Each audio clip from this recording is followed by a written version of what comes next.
உண்மையில இப்போ ஹங்கர் பசி என்பது முடிவெடுப்பவர்கள் முடிவெடுத்து அதனால் பசியை வைத்திருக்கின்றார்களே தவிர பசி ஒரு பொருளாதார ரீதியான உலகமே மனித இனமே பொருளாதார ரீதியாக பசி இல்லாத நிலையை அடைவதற்கு தேவையான அளவு பசியே ஒரு செயற்கையாக உருவாக்கப்படுகின்ற ஒரு மெச்சூர்டான இந்து தலைவர்கள் உருவாகணும்னா அவங்கள நாம இந்த ஒரு வருஷம் இந்தியா முழுக்க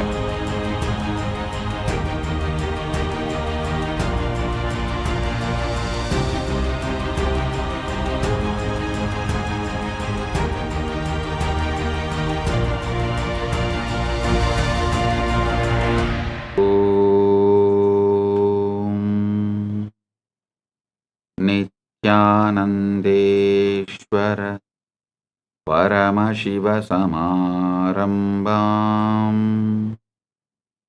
நித்யானந்தேஸ்வரி பரமசக்திமத்யமாம் அஸ்மதாச்சார்யபர்யந்தாம் வந்தே குருபரம்பராம்.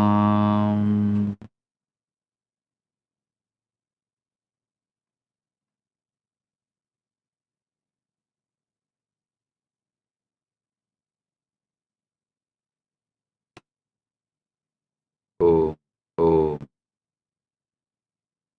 உங்கள் அனைவரையும் வணங்கி வரவேற்கின்றேன்.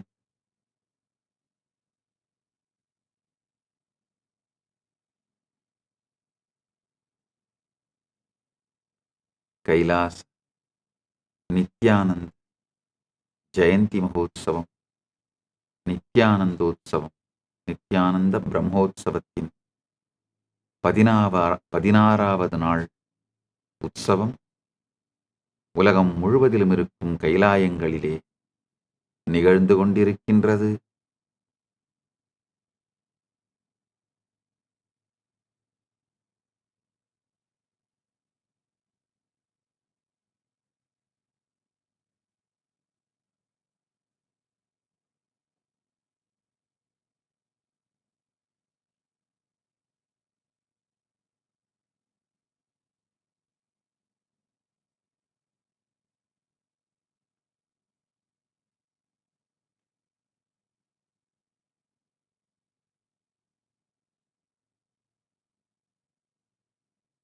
இந்த 16வது நாள் உற்சவத்திலே கலந்து கொள்வதற்காக உலகம் முழுவதிலும் இருக்கும் கைலாயங்களில் ஒன்று கூடியிருக்கும் அன்பர்கள், சீடர்கள், பக்தர்கள்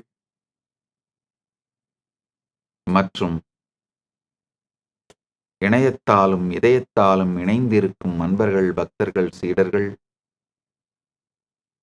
அனைவரையும் வணங்கி வரவேற்கின்றேன்.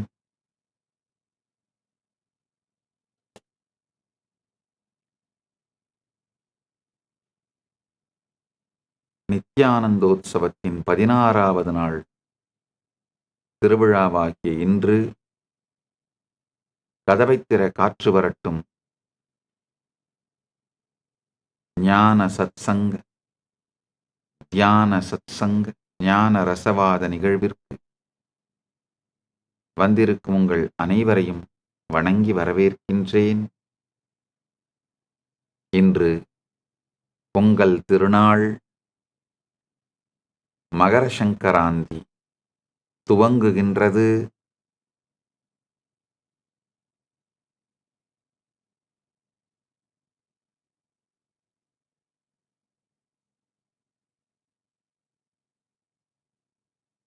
உத்தராயண புண்ணிய காலம் துவங்குகின்றது. இந்த அருமையான நன்னாளிலே உலகம் முழுவதிலும் மகர சங்கராந்தியை பல்வேறு பெயர்களாலே கொண்டாடும் இந்துக்கள் அனைவருக்கும் நல்வாழ்த்துக்கள். பொங்கல் பண்டிகையாக தமிழர்கள் கொண்டாடும் இந்த நன்னாளிலே தமிழர்கள் அனைவருக்கும் பொங்கல் நல்வாழ்த்துக்கள்.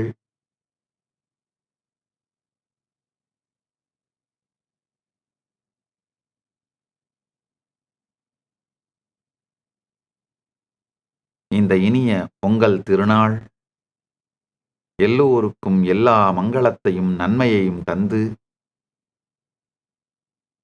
உங்கள் எல்லோருடைய வாழ்க்கையையும் வளமாக்கி நலமாக்கி ஆல்போல் தழைத்து அருகுபோல் வேரூன்றி மூங்கில் போல் சுற்றம் சூழ வாழையடி வாழையென 16ம் வெற்று எல்லோரும் பெருவாழ்வு வாழ்ந்திட ஆசீர்வதிக்கின்றேன்.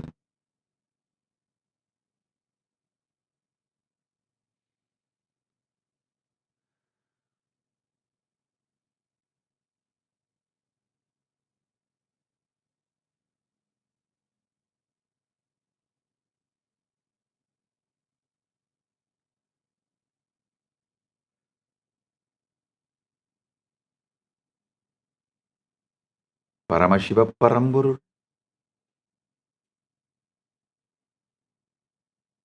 நம் எல்லோருக்கும் எல்லா நன்மைகளும் செய்து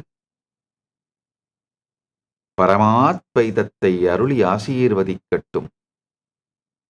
பரமாத்வைத பிராப்திரஸ்து. சர்வமங்கள பிராப்திரஸ்து. சர்வ ஐஸ்வர்ய பிராப்திரஸ்து.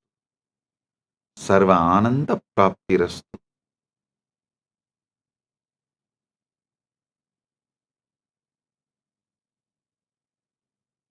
गोब्राह्मणेभ्यो शुभमस्तु नित्यं लोकाः समस्ताः सुखिनो भवन्तु.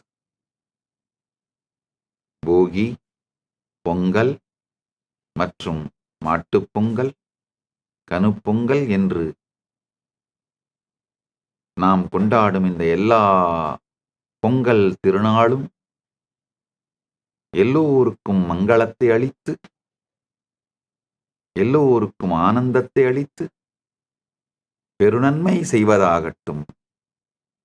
லோகா சமஸ்தா சுகினோ பவந்த். லோகா சமஸ்தா சுகினோ பவந்த். லோகா சமஸ்தா சுகினோ பவந்து.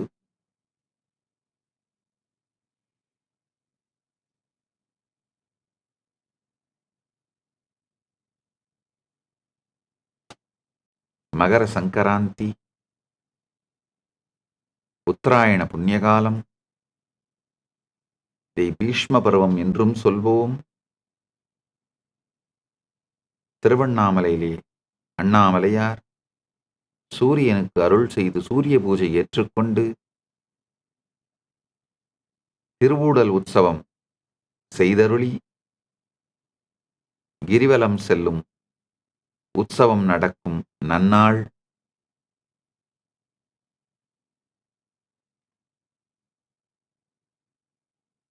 மற்றும் சனாதன இந்து தர்மத்தோடு மிகவும் நெருக்கமான தொடர்புடையது இந்த மகர சங்கராந்தி உத்தராயண புண்ணியகாலம். உத்தராயண புண்ணிய காலத்திலே உடலை விடுவது முக்திக்கான நேர்வழி என்று கீதையிலே கிருஷ்ணன் சொல்லுகின்றார். அதனால் பீஷ்மர் கூட இச்சாமிருத்தி வரம் பெற்றவர் என்பதனாலே அம்புப்படுக்கையில் உயிர் துறக்காமல் படுத்திருந்து காத்திருந்து இந்த மகர சங்கராந்தி பிறந்த பிறகு, உத்தராயணம் பிறந்த பிறகு உடலை விடுகின்றார். அதனால இந்த நாள்களுக்கு, இந்த மகர சங்கராந்திக்கு பீஷ்ம பருவம் என்று கூட ஒரு பெயர் உண்டு.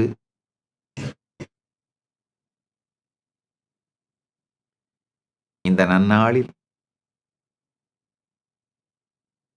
எல்லோருக்கும் எல்லா நன்மையும் மங்களமும் உண்டாகட்டும் என்று முழுமையாக ஆசீர்வதிக்கின்றோம். சர்வ ஆனந்த பிராப்திரஸ்து. சர்வ ஐஸ்வர்ய பிராப்திரஸ்து. சர்வ ஆரோக்கிய பிராப்திரஸ்து. பரமசிவ பத பிராப்திரஸ்து. பரமசிவத்வ பிராப்திரஸ்து. பரமசிவ சாயுஜ்ய பிராப்திரஸ்து.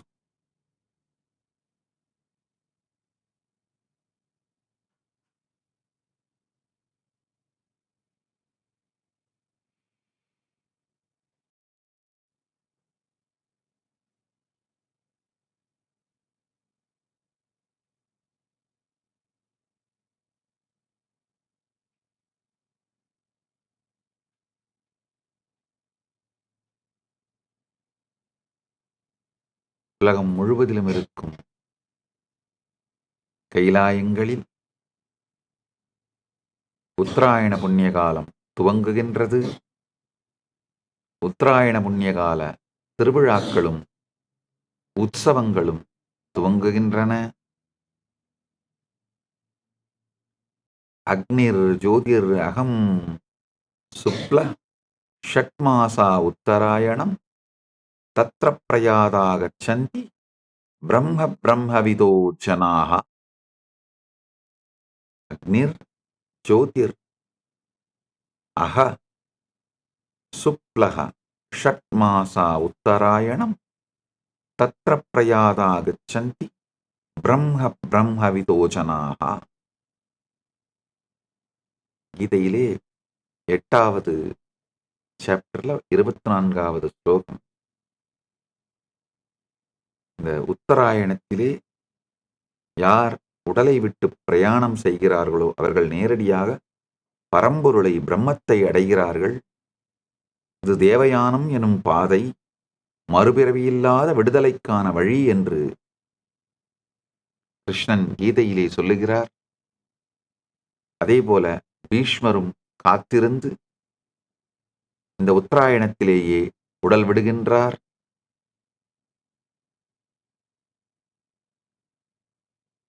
மீண்டும் ஒரு முறை சொல்லுகின்றேன்,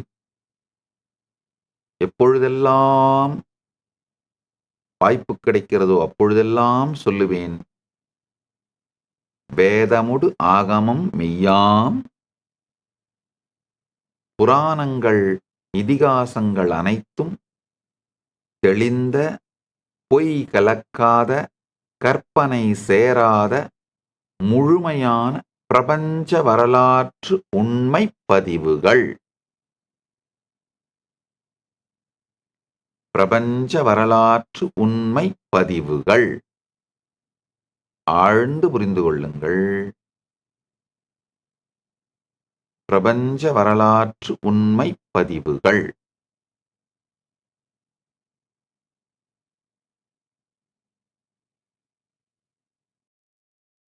இந்த 16வது நாள் சத்சங்கத்தில் பரமசிவ பரம்பொருளின் நேரடியான செய்தி மகா கைலாசத்திலிருந்து ஆழ்ந்து கேளுங்கள். பரமாத்வைதம் எனும் முழுமை நிலை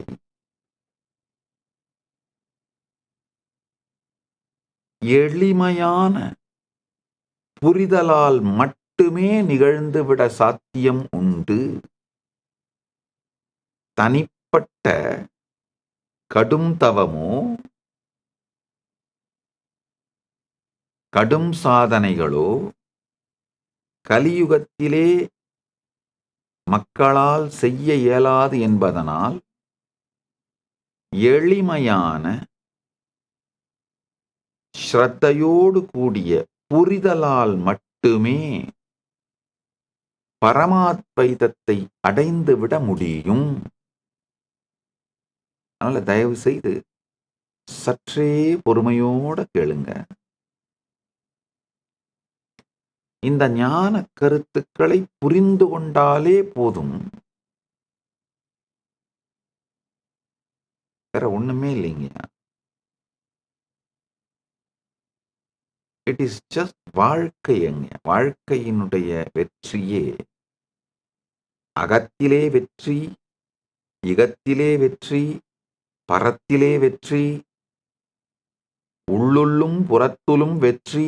இது எல்லாமே ஜஸ்ட் காக்னிட்டிவ் ஷிஃப்ட் தாங்க. நாம் எவ்வாறு வாழ்க்கையை பார்க்கின்றோமோ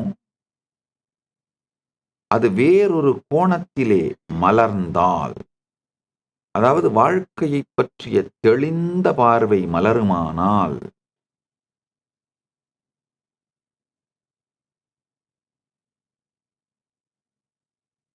வெறும் எளிமையான சாதாரண புரிதல், ஸ்ரத்தையோடு கூடிய புரிதலாலேயே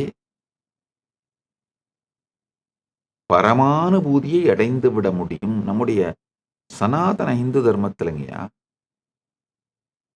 வேதங்களும் உபனிஷதங்களும் ஸ்ரவண மனன நிதித்தியாசனம் என்கின்ற 3 படிகளைத்தான் வலியுறுத்துகின்றன. ஸ்ரவணம் என்றால் இந்த பரமசத்தியங்களை தானே அனுபூதி அடைந்த அவிச்சின்ன குரு பரம்பரையிலே சாஸ்திரங்களை உள்வாங்கிய சாஸ்திர பிரமாணமும் ஆப்த பிரமாணமும் ஆத்ம பிரமாணமும் உடைய ஒரு ஞான குருவிடமிருந்து இந்த பரமசத்தியங்களை கேட்டல்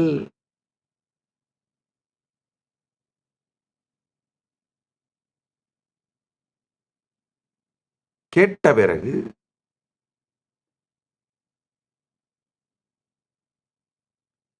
அதை தியானித்தல், மனனம் செய்தல். உண்மையிலங்க ஸ்ரத்தையோடு கேட்டலே தானாவே அது மனனம் நிகழத் துவங்கிவிடும். பிறகு நிதித்தியாசனம், அதை வாழ்தல். அவ்வளவுதான்.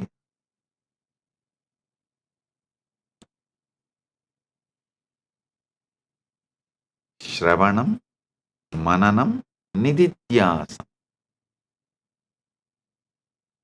ரொம்ப எளிமையான முறை. பெருசா கடும் தவம் 12 வருஷம் பிராணாயாமம் பண்ணு, 20 வருஷம் தியானம் பண்ணு, என்ன 21 வருஷம் ஒத்த கால நில்லு, அதெல்லாம் எதுவுமே நம்முடைய வேதங்கள் இதை எதையுமே கட்டாயமாக்கவில்லை. அந்த மாதிரி தவம் பண்றவர்கள் பண்ணுகிறார்கள், நல்லது. அதுல ஒன்றும் தவத்தை நான் குறைன்னு சொல்லல. தவம் நன்மையே செய்யும். ஆனால் எளிமையான புரிதல் மூலமாகவே கடும் தவத்தால் அடையப்படும் பரமானுபூதி அடையப்பட்டு விட முடியும். அதனால சற்று பொறுமையோடு இந்த புரிதல்களை எல்லாம் உள்வாங்குங்கள். காலம், மரணம், வைராக்கியம், ஞானம், இவைகளை பற்றிய புரிதல்களை எல்லாம் விரித்து விளக்கி இருக்கின்றேன். இந்த 16 நாள் சத் சங்கத்துல ஒவ்வொன்றையும் விரித்து விரித்து விரித்து விளக்கமா கொடுத்துருக்கேன். இப்ப இன்று நாளை அடுத்த 2-3 நாட்கள் கடந்த காலம், எதிர்காலம், எத்துணை பிறவிகள் நாம் எடுத்திருக்கின்றோம், ஞானம் அடையாவிட்டால் இன்னும் எத்தனை பிறவிகள் எடுப்போம், இதையெல்லாம் அறிவியல் பூர்வமாக சயின்ஸும் ரேஷனலும் மேத்ஸும் யூஸ் பண்ணி நிரூபித்திருக்கின்றோம். உங்களுக்கு பிரசன்ட் பண்ண போறேன். இன்று சில பரம சத்திய புரிதல்கள் ஸ்ரத்தையோடு ஆழ்ந்து கேளுங்கள். நிறைய பேரு மேனிஃபெஸ்டேஷன், இதை பற்றிய சந்தேகங்கள்,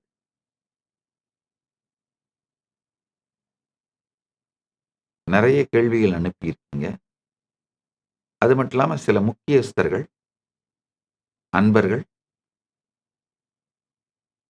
கேள்விகள் அனுப்பியிருக்கீங்க.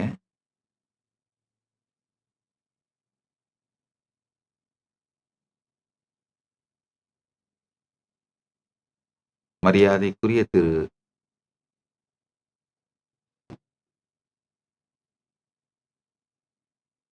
பாபா சாய்ராம்ஜி அவர்கள் கேள்விகளை அனுப்பியிருக்கீங்க.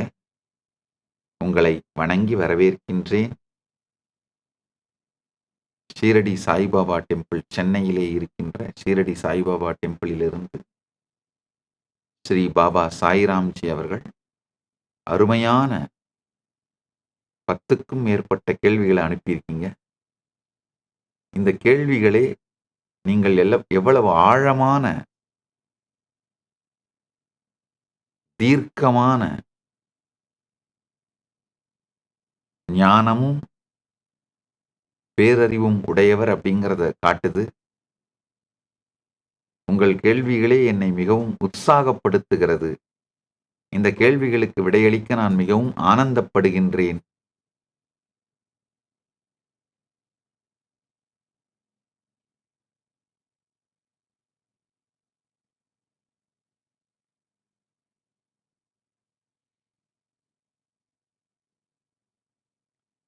ஐயாவோட முதல் கேள்வி, பரமசிவமே சத்தியமே நீ எனில் இந்த அசத்திய உலகம் உன் லீலை என எப்படி ஏற்கலாம்? ஐயா ஸ்ரீ பாபா சாய்ராம்ஜி ஐயா, நல்லா புரிஞ்சுக்கோங்க. அதாவது பரமசிவம் சத்தியம் என்கிற நிலைப்பாட்டை நாம் புரிந்து கொண்டால்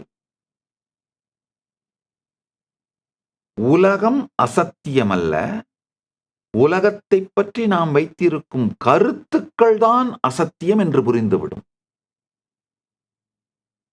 பிரபஞ்சம் மாயை அல்ல, பிரபஞ்சத்தோடு நாம் வைத்திருக்கும் உறவு, பிரபஞ்சத்தை பற்றி நாம் வைத்திருக்கும் புரிதல், பிரபஞ்சத்தை நாம் பார்க்கின்ற விதம், நாம் அனுபவிக்கின்ற விதம், அதுதான் மாயை.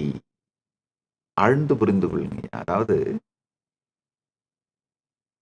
ஜீவன், ஈஸ்வரன், ஜெகத். ஜீவன் தனிப்பட்ட ஜீவாத்மா, ஈஸ்வரன் பரம்பொருள், பரமசிவ பரம்பொருள், ஜெகத் இந்த பிரபஞ்சம். பரமசிவ பரம்பொருளே இந்த ஜெகமாக விரிந்திருக்கின்றது. தன்னை தானே அவர் அனுபவித்துக் கொள்வதற்காக ரொம்ப அழகா நம்முடைய வேதங்கள் சொல்லுது, ஏகோகம் பகுஷ்யாமகா. தன்னை தானே அனுபவித்துக் கொண்டாடி தன் இருப்பை தானே ஆனந்திப்பதற்காக தனிப்பெரும் பரம்பொருள் இந்த பிரபஞ்சமாக விரிகின்றது. ஜீவன் எப்பொழுது இந்த பிரபஞ்சத்தை பரம்பொருளிடமிருந்து வேறானதாக காண்கின்றானோ அப்பொழுது அவனுடைய காணுகின்ற தன்மைதான் மாயையே தவிர பிரபஞ்சம் மாயையல்ல. பரமசிவமே சத்தியம் என்கின்ற புரிதல் ஜீவனுக்கு வரும்பொழுது பரமசிவத்தின் வெளிப்பாடுதான் இந்த பிரபஞ்சமும் என்று தெரிந்து இருப்பது அனைத்துமே பரம்பொருளே என்கின்ற தெளிவோடு இருக்க துவங்குகின்றான். அந்த தெளிவு வரும்பொழுது மாயை மறைந்து விடுகின்றது. பிரபஞ்சமும் ஜெகத்தும் ஈஸ்வரனும் தனித்தனி என்று நினைக்கும் பொழுது அவன் மாயையில் இருக்கின்றான். அவன் ஜெகத்தை நோக்கி வைத்திருக்கும் கருத்துக்கள் தான் மாயை, ஜெகம் மாயை அல்ல. அடுத்தது ஒரு கேள்வி கேட்குறீங்க, பிரபஞ்சம் மாயை என்றால் அந்த மாயை ஆன்மாவுக்கா அல்லது உடலுக்கா? அகண்ட ஆன்மா என்றால் அது எப்போது மாயையில் சிக்குகிறது? இந்த இப்ப நான் சொன்ன விடையை புரிஞ்சுட்டாலே அடுத்த கேள்வி புரியும். பிரபஞ்சத்தின் இருப்பு மாயை அல்ல, அதை நாம் உணரும் விதம்தான் மாயை. பிரபஞ்சத்தின் இருப்பும், அதாவது ஈஸ்வரனின் இருப்பும், ஜெகத்தின் இருப்பும், ஜீவனின் இருப்பும் மூன்றுமே பரமசிவத்திலேயே ஸ்தாபிக்கப்பட்டிருக்கின்றது. ஜீவன் பரமசிவத்தை தவிர வேறொன்று உண்டு என்று நினைக்கும் பொழுதுதான் இந்த மாயை என்கின்ற கருத்து உருவாகின்றது.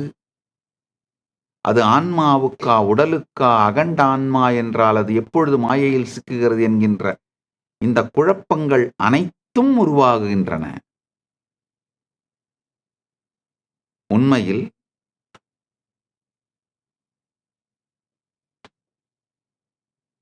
ஜீவன் சிவத்திடமிருந்து ஜகத்தை பிரித்து பார்க்கின்ற இந்த மாயை மட்டும்தான் விட வேண்டுமே தவிர இதிலே யாரும் எப்போதும் எதிலுமே சிக்கவில்லை. இது ஒரு ஜஸ்ட் ஒரு கன்ஃபியூஷன், ஒரு சாதாரண கன்ஃபியூஷன். அதாவது கயிற்றை இரவு நேரத்திலே பாம்பாக காணும் பொழுது எவ்வாறு ஒரு மனிதன் கலக்கமடைகின்றானோ அதுபோலே சில வினாடிகளுக்கு நாம்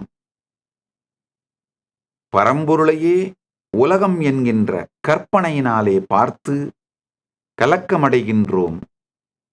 கலக்கத்திலிருந்து விடுபடுவதே ஞானம். மூணாவது கேள்வி கேட்குறீங்க, பரமசிவ சாட்சா்காரம் யாருக்கு கிடைக்கும்? முயற்சியாளருக்கா முழு ஒப்படைப்பு கொண்டவருக்கா? முயற்சி அப்படிங்கிறது பெருமானுடைய அருளால் வருவது, முழு ஒப்படைப்பு என்பது முயற்சியினால் வருவது. ஆத்ம விசாரமா ஆத்ம சரணாகதியா அப்படின்னு பார்த்தீங்கன்னா, அதாவது பெருமானுடைய அருளா நம்முடைய சுய முயற்சியா, இந்த ரெண்டுல எது அப்படின்னு பார்த்தோம்னா, நம் சுயமுயற்சியே பெருமான் அருளால் தான் வருகின்றது. முழு சரணாகதியும் முயற்சியினால் தான் வருகின்றது. இது ஒன்னோட ஒன்று சிக்கின அந்த வர்ச்சுவஸ் சர்க்கிளுங்கய்யா. முயற்சியை செய்ய ஆரம்பிக்கும் பொழுது சரணாகதி வர ஆரம்பிக்கும். ஒன்றும் இல்லைங்கய்யா, எல்லா முயற்சிகளையும் செஞ்சு முடிச்சுட்டு நம்மளால ஒன்றும் பண்ண முடியாதுன்னு புரிஞ்சுக்கிட்ட அப்புறம்தான் முழு சரணாகதி வரும். அது வரைக்கும் முழு சரணாகதி வராது. அதனால முயற்சி செய்து செய்து செய்து செய்து செய்து செய்து முழு சரணாகதிக்கான பக்குவத்திற்கு வர வேண்டும்.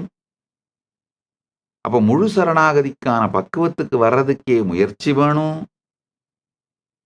அதே மாதிரி முயற்சி பண்ண பண்ண முழு சரணாகதிக்கான முழு ஒப்படைப்புக்கான பக்குவம் வர ஆரம்பிக்கும். முழு ஒப்படைப்புக்கான பக்குவம் வர வர சரியான முயற்சி எது அப்படின்றது புரியும். இது எல்லாமே ஒரு விஷய சர்க்கிள்ங்க, தனித்தனி இல்லைங்க. இந்த முழு முயற்சியும் முழு ஒப்படைப்பும் தனித்தனியானதல்ல. இது அத்தனையும் ஸ்பான்டேனியஸா நடக்கும், சைனர்ஜெட்டிக்கா நடக்கும், சைமல்டேனியஸா நடக்கும். நம்முடைய நாமே தேடுவதும் பரம்பொருளை சரணடைவதும் பரம்பொருளின் அருள் நம்மீது பொழிவதும் இது எல்லாமே ஒரு விஷய சர்க்கிள் மாதிரிங்க. ஒன்று இன்னொன்ன ட்ரிகர் பண்ணும், ஒன்று இன்னொன்ன ட்ரிகர் பண்ணும், ஒன்று இன்னொன்ன இயக்கும். ஓரளவுக்கு முயற்சி பண்ணுவோம், ஓரளவுக்கு சரணாகதி பற்றி புரியும். இதை செய்யும் பொழுது பரம்பொருளோட சக்தி நமக்குள்ள மலரும், அவருடைய அனுக்கிரகம் கிடைக்கும். அது இன்னும் நம்முடைய முயற்சியை அதிகமாக்கும். அந்த முயற்சி அதிகமாய் சரணாகதி இன்னும் அதிகமாகும். சரணாகதி இன்னும் அதிகமாய் இன்னமும் பரம்பொருளின் அனுக்கிரகம் அதிகமாகும். இது இப்படியே சுத்தி சுத்தி முழுமையான சரணாகதியும் முழுமையான முயற்சியும் முழுமையான அனுக்கிரகமும் ஒரு வினாடியில் மலரும், ஒரு இடத்திலே மலரும். அதுதான் பரமானுபூதி.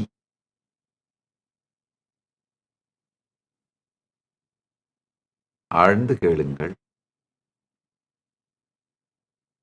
பரமசிவ சாட்சா்காரம்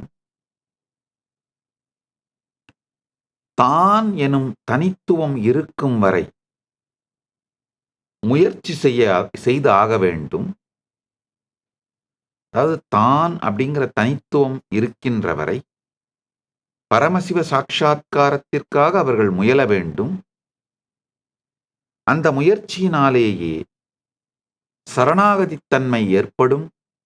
சரணாகதித்தன்மை பரம்பொருளின் அனுக்கிரகத்தை நம்மீது பொழிய வைக்கும்.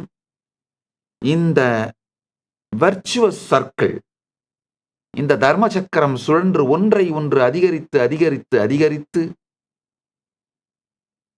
நமக்குள் பரமசிவ சாட்சா்காரத்தை ஏற்படுத்துகிறது. உங்களுடைய 4வது கேள்வி, மனதை கட்டுப்படுத்தினவன் யோகி என்றால் மனமே இல்லாத நிலை யாருக்கு தெரியும்? யோகத்தை பற்றி பதஞ்சலி கொடுக்கின்ற அடிப்படை விளக்கமே யோகாக சித்த விருத்தி நிரோதாக. அப்படின்னா மனம் இல்லாத நிலை, சித்த விருத்தி இல்லாத நிலையில் இருப்பவன் தான் யோகின்னு சொல்றாரே தவிர கட்டுப்படுத்தினவன் யோகின்னு சொல்ற. நிரோதகா என்கிற வார்த்தைக்கு இல்லாத நிலை, கட்டுப்படுத்திய நிலை அப்படின்னு சொல்லவே இல்லை. அதனால யோகியே இந்த படிகளின் வழியாக யம நியம ஆசன பிராணாயாம பிரத்யாகார தாரணா தியான சமாதி எனும் அஷ்டாங்க யோகத்தின் படிகளின் வழியாக சாதனை செய்ய துவங்கும் பொழுது மனம் இல்லாத நிலையான சமாதிக்குள் தான் செல்லுகின்றார்கள். மனத்தை கட்டுப்படுத்துதல் அப்படிங்கிற ஒரு நிலையே இல்லைங்கய்யா. 2 தான். மனம் இருக்கும் நிலை, மனம் கடந்த நிலை. அதனால மனம் இல்லாத நிலையில்தான் ஒருவன் முழுமையான யோகியாக கூட மாறுகின்றான். உங்களுடைய 5வது கேள்விங்கய்யா, மனம் இருக்கும் போதேதான் உன் குரல் கேட்க முடியுமா? மௌனம் இருக்கும். மௌனம் இருக்கும் போதேதான் உன் குரல் கேட்க முடியுமா? உரையாடலால் இல்லை என்றால் 4 வேதங்கள் எதற்காக?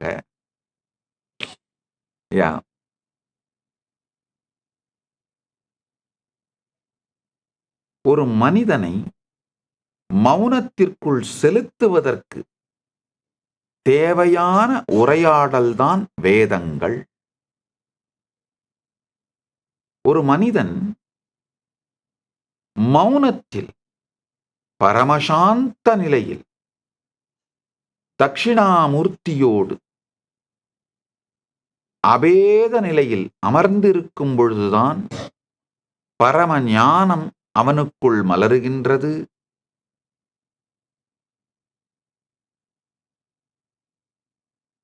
மௌனத்தினாலே பரம்பொருள் மூர்த்தி அருளுகின்ற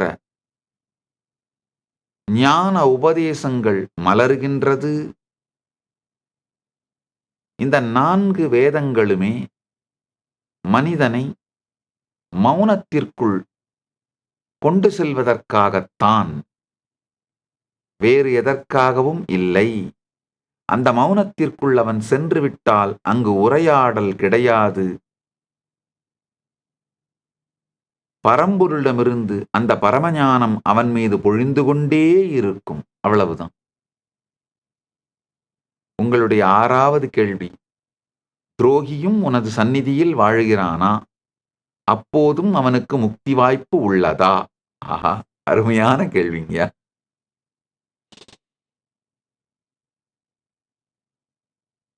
என்னுடைய ஞான குரு அருணகிரி யோகீஸ்வரர், அதாவது அண்ணாமலையானே அருணகிரி யோகீஸ்வரராக திருவண்ணாமலையிலே வீற்றிருந்து அருள் செய்கின்றார். அந்த அருணகிரி யோகீஸ்வரர் எனக்கு தரிசனம் கொடுத்து தீட்சை அளித்த பொழுது நான் அவர்கிட்ட ஒரு வரம் கேட்டேன். அப்பா, என்னை அவர் அருணகிரி யோகீஸ்வரர் எனக்கு உத்தரவிட்டார், இந்த ஞானத்தை உலகம் முழுவதும் பரப்பு, எல்லோருக்கும் தீட்சை செய்துவேன்னு ஆச்சாரிய அபிஷேகம் பண்ணி ஆசீர்வாதம் பண்ணார். அப்ப நான் அவர்கிட்ட ஒரு வரம் கேட்டேன். பெருமானே, என்னை நினைந்தோரெல்லாம் உன்னை நினைந்தோர் ஆகுக. ஏன்னா அண்ணாமலையாரை நினைச்சா நிச்சயமா முக்தி. அதனால என்னை நினைந்தோர் எல்லாம் உன்னை நினைந்தோர் ஆகுகன்னு வரம் கேட்டேன். அப்போ ஒரு அழகான ஒரு வரம் கொடுத்தாரு. உன்னை எந்த பாவத்தில் நினைந்தாரோ அதே பாவத்தில் என்னை நினைந்தோர் ஆகுக அப்படின்னு வரம் கொடுத்தார். அப்படின்னா என்ன சொல்றாருன்னா, துரோகிகளும் கூட அவரையே நினைப்பதனால் இறுதியில் அவர்களுக்கும் முக்தி வாய்ப்பு உண்டு. ஆனா அந்த துரோகத்தினாலே அவர்கள் செய்கின்ற செயல், அந்த வினை அவர்களை படாத பாடுபடுத்தி நரகத்தின் வழியே கொண்டு சென்று முக்தி அளிக்கும்.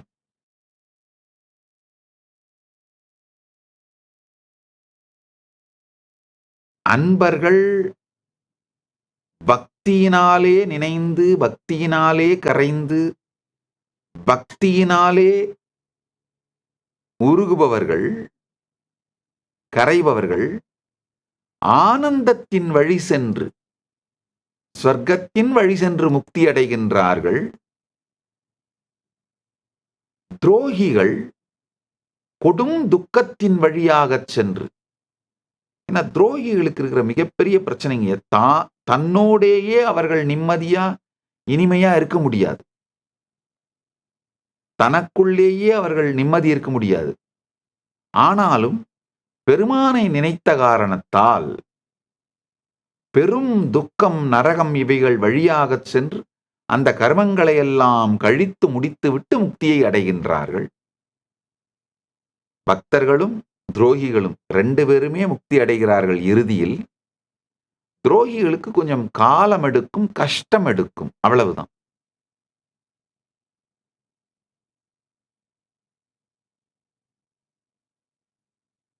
கிருஷ்ணருடைய வாழ்க்கையில பார்த்தாலே தெரியும். சிசுபாலனுக்கும் கம்சனுக்கும் கூட முக்தி கொடுத்தார். ஆனா அவர்களெல்லாம் கொடும் துக்கங்களை அனுபவித்து பிறகு அடைந்தார்கள். அதுபோல துரோகிகளும் இறுதியில் முக்தி அடைகின்றார்கள். கொடும் நரகத்தை தாண்டி அனுபவித்துவிட்டு முக்திக்கு வர வேண்டும்.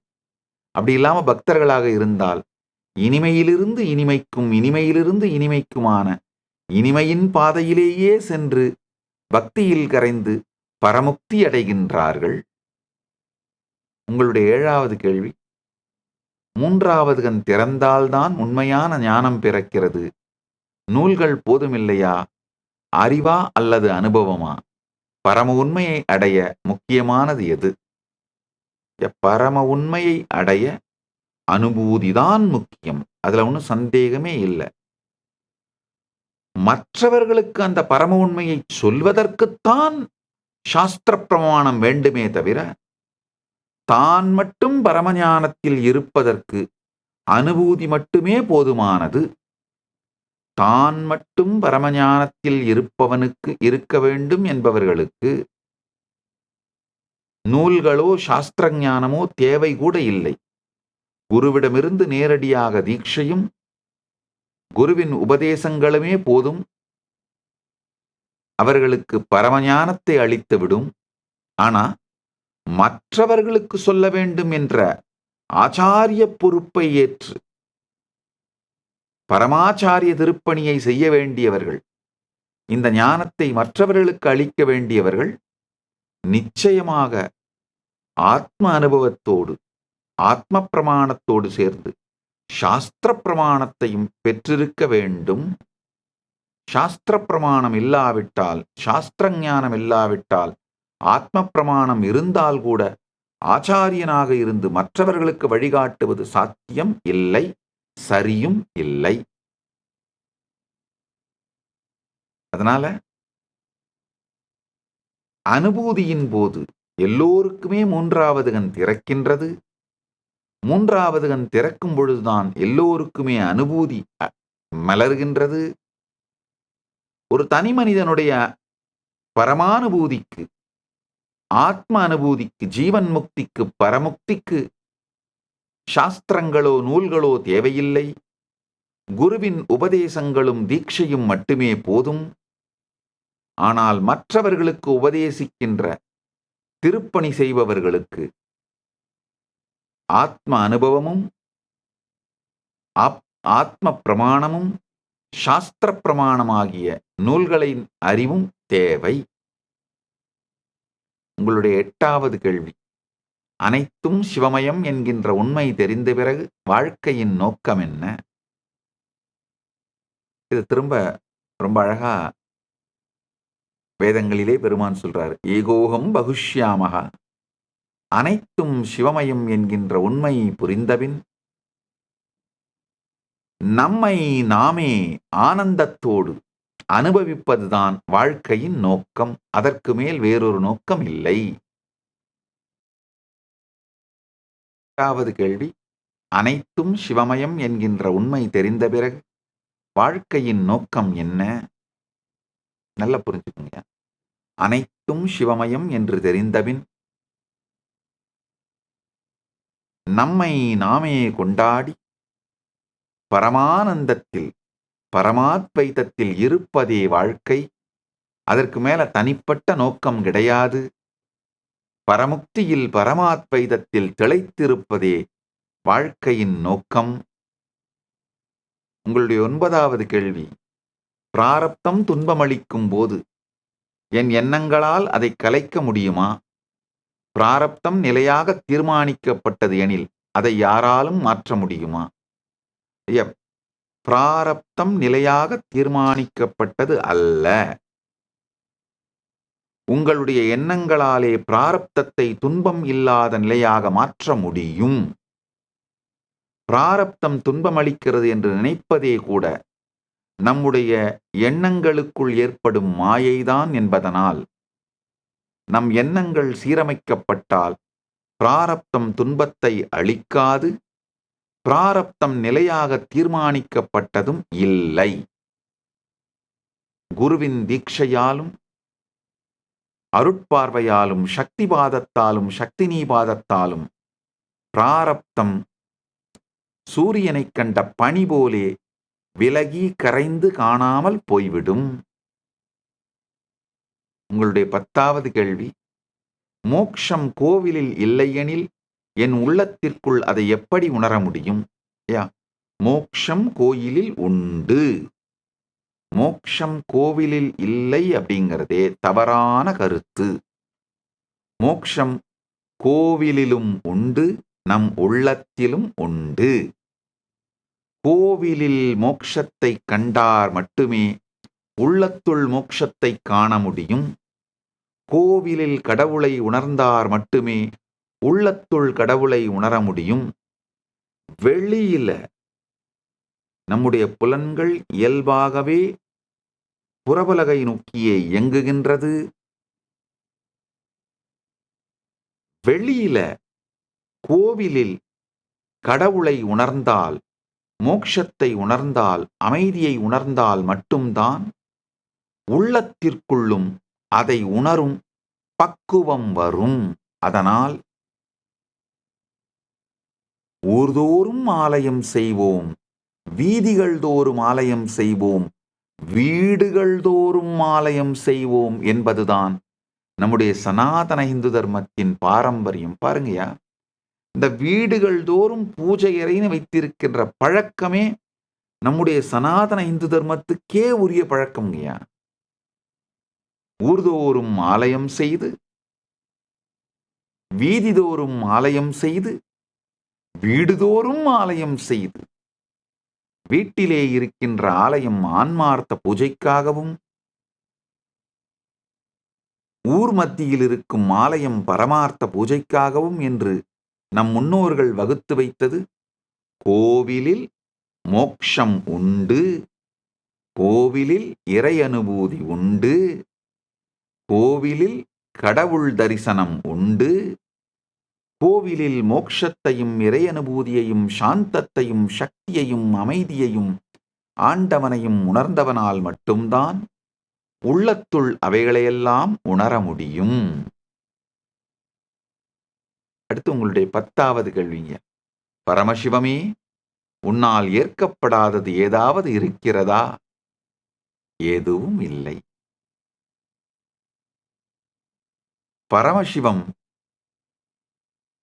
தானே விரிந்துதான் அனைத்தையும் செய்திருப்பதனால் தான் ஏற்றுக்கொள்ளாத ஒன்று என்பதே இல்லாத நிலையில்தான் அவரும் இருக்கின்றார். அதை நாம் புரிந்து கொள்வதே ஞானம். பரமசிவத்தால் ஏற்கப்படாத ஒன்று என்று எதுவுமே இல்லை. உங்களுடைய 12வது கேள்வி, இறந்த பிறகு ஆன்மா எப்போது பிற உடலில் புகுகிறது? அதை காண இயலுமா, உணர இயலுமா? சாத்தியம். இறந்து 3 க்ஷணங்களுக்குள், அதாவது நீங்க வாழும் பொழுதுங்கய்யா, உங்களுடைய எண்ணம் ஒரு எண்ணத்துக்கும் இன்னொரு எண்ணத்துக்கும் இடையிலே இருக்கிற இடைவெளி தான் ஒரு க்ஷணம். இது மனிதனுக்கு மனிதன் மாறுபடும். வாழும் பொழுதே பரமசாந்தத்திலே சமாதி பழகி ஒரு எண்ணத்துக்கும் இன்னொரு எண்ணத்துக்கும் இடையிலே இருக்கின்ற இடைவெளி 1 மணி நேரம் 2 மணி நேரம் என்று மாற்றி யோகியாக இருப்பவன் இறந்த பிறகும், உடலை விட்ட பிறகும் அதே பரமசாந்த நிலையில் இருந்து தனக்கு தேவையான சரியான இடத்திலே சரியான உடலை பெற்று அந்த உடலுக்குள் நுழைவார். இல்லை, உடலெடுக்க வேண்டிய விருப்பமில்லாவிட்டால் ஜீவன் முக்தியிலே, பரமுக்தியிலே கரைந்து விடுவார். ஒருவேளை வாழும் பொழுது பரபரப்போடும் அமைதியின்மையிலும் எஜிடேட்டடா எண்ட்லெஸ் டிஸ்ட்ராக்ஷன்ல வாழ்ந்தவராக இருந்தால் அதே வேகத்தோடு உடலை விட்ட பிறகும் 3 க்ஷணத்திற்குள் அடுத்த உடலை எடுத்து விடுவார். ஒரு மனிதன் உடலை விட்ட பிறகு 3 க்ஷணத்திற்குள் அடுத்த உடலை எடுத்து விடுகின்றார். இதை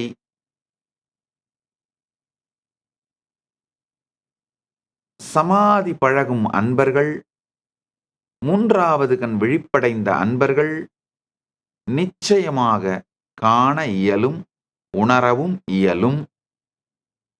உங்களுடைய 13வது கேள்வி, பரமசிவமே, நீயே நானாகும் நிலையை அடைந்தவனே, பிறர் அதே நிலையை அடைய உதவ முடியுமா? நிச்சயமாக. இதுதான் பரமசிவ பரம்பொருளின் நோக்கமும் போக்கும், அவர் இயங்குவதன் காரணமும். பரமசிவ பரம்பொருள் இவ்வுருத்தாங்கி இவ்வுயிர் மூலமாய் வெளிப்பட்டு இயங்குவதன் ஒரே காரணம், நீயே நானாகும் நிலையை, நானே நீயாகும் நிலையை, இந்த பரமாத்வைதத்தை தொடர்ந்து அனைவருக்கும் கொடுத்து கொண்டே இருப்பதுதான். அதை கொடுக்கவும் அதற்கான தீட்சையையும் சக்திபாதத்தையும் சக்திநீபாதத்தையும் அளிப்பதைத்தான் பெருமான் தொடர்ந்து இவ்வடிவு மூலம், இந்த வெளிப்பாட்டின் மூலம் செய்து கொண்டே இருக்கின்றார். உங்க 14வது கேள்வி, சக்தி இல்லாமல் நீ செயல்பட முடியாதா? சக்தியும் நீயே என்றால் இரண்டும் ஒன்றாக எப்பொழுது தோன்றின? சக்தி சிவத்திலிருந்து தனியாக இல்லை. இருப்பும் இயக்கமும் தன்னுடைய இயற்கையாக உடையது சிவம். அதனால் சக்தி எக்காலத்தும் தனியாய் தோன்றவில்லை. அது சிவத்தோடேயே எப்பொழுதும் இருக்கின்றது. சிவத்தின் இருப்பு எப்பொழுதிருந்தெல்லாம் இருக்கிறது என்று நாம் நினைக்கின்றோமோ அப்பொழுதே சக்தியின் இருப்பும் இருக்கின்றது. அதாவதுங்க, எப்பொழுது தோன்றியதுன்ற கேள்வியை ஒரு கால வரையறைக்கு உட்பட்ட மனத்தோட கேள்வி. இந்த கேள்விக்கு பதிலே சொல்ல முடியாது. கடந்தது, இருப்பது, எதிர்வருவது என்கின்ற காலங்களுக்கெல்லாம் அப்பாற்பட்டு அனாதியாக, ஆதியும் அந்தமும் இல்லாததாக எப்பொழுதும் இருக்கின்ற சிவம் சக்தியோடேயே இருக்கின்றது. அது சக்தியோடே இணைந்தே இருப்பதனால் சக்தியோடே இணைந்தே செயல்படுகின்றது. சக்தி இல்லாமல் சிவம் இருக்கக்கூட முடியாது என்பதனால் சக்தி இல்லாமல் செயல்பட முடியாதா என்கின்ற கேள்விக்கே இங்கு அவசியமில்லை. சிவத்தின் இருப்பே சக்தியோடு சேர்ந்ததுதான். சக்தியின் இருப்பும் சிவத்தோடு சேர்ந்ததுதான். சக்தியின் இருப்பு நிலை சிவம், சிவத்தின் இயங்கு நிலை சக்தி. அதனால இரண்டும் வேறு வேறு கிடையாது.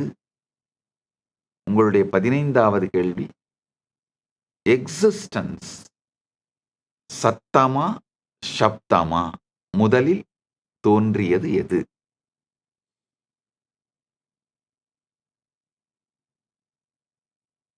பிரபஞ்சம் சத்தம் சப்தம் இது இரண்டையும் கடந்து பிந்துவின் இருப்பிலிருந்து நாதம் உண்டாகி நாதத்தோடு சேர்ந்தே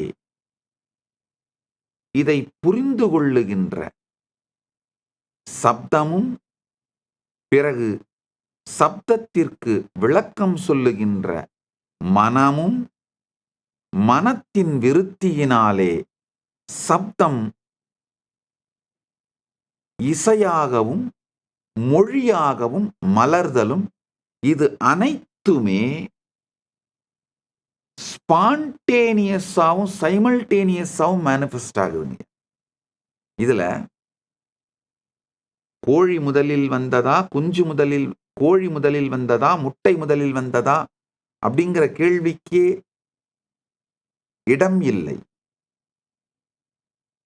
கோழி முதலில் வந்ததா, முட்டை முதலில் வந்ததான்னு பார்த்தோம்னா அந்த கேள்விக்கு இடம் இல்லை. எல்லாமே சைமல்டேனியஸாவும் ஸ்பான்டேனியஸாவும் மேனிஃபெஸ்ட் ஆகும்.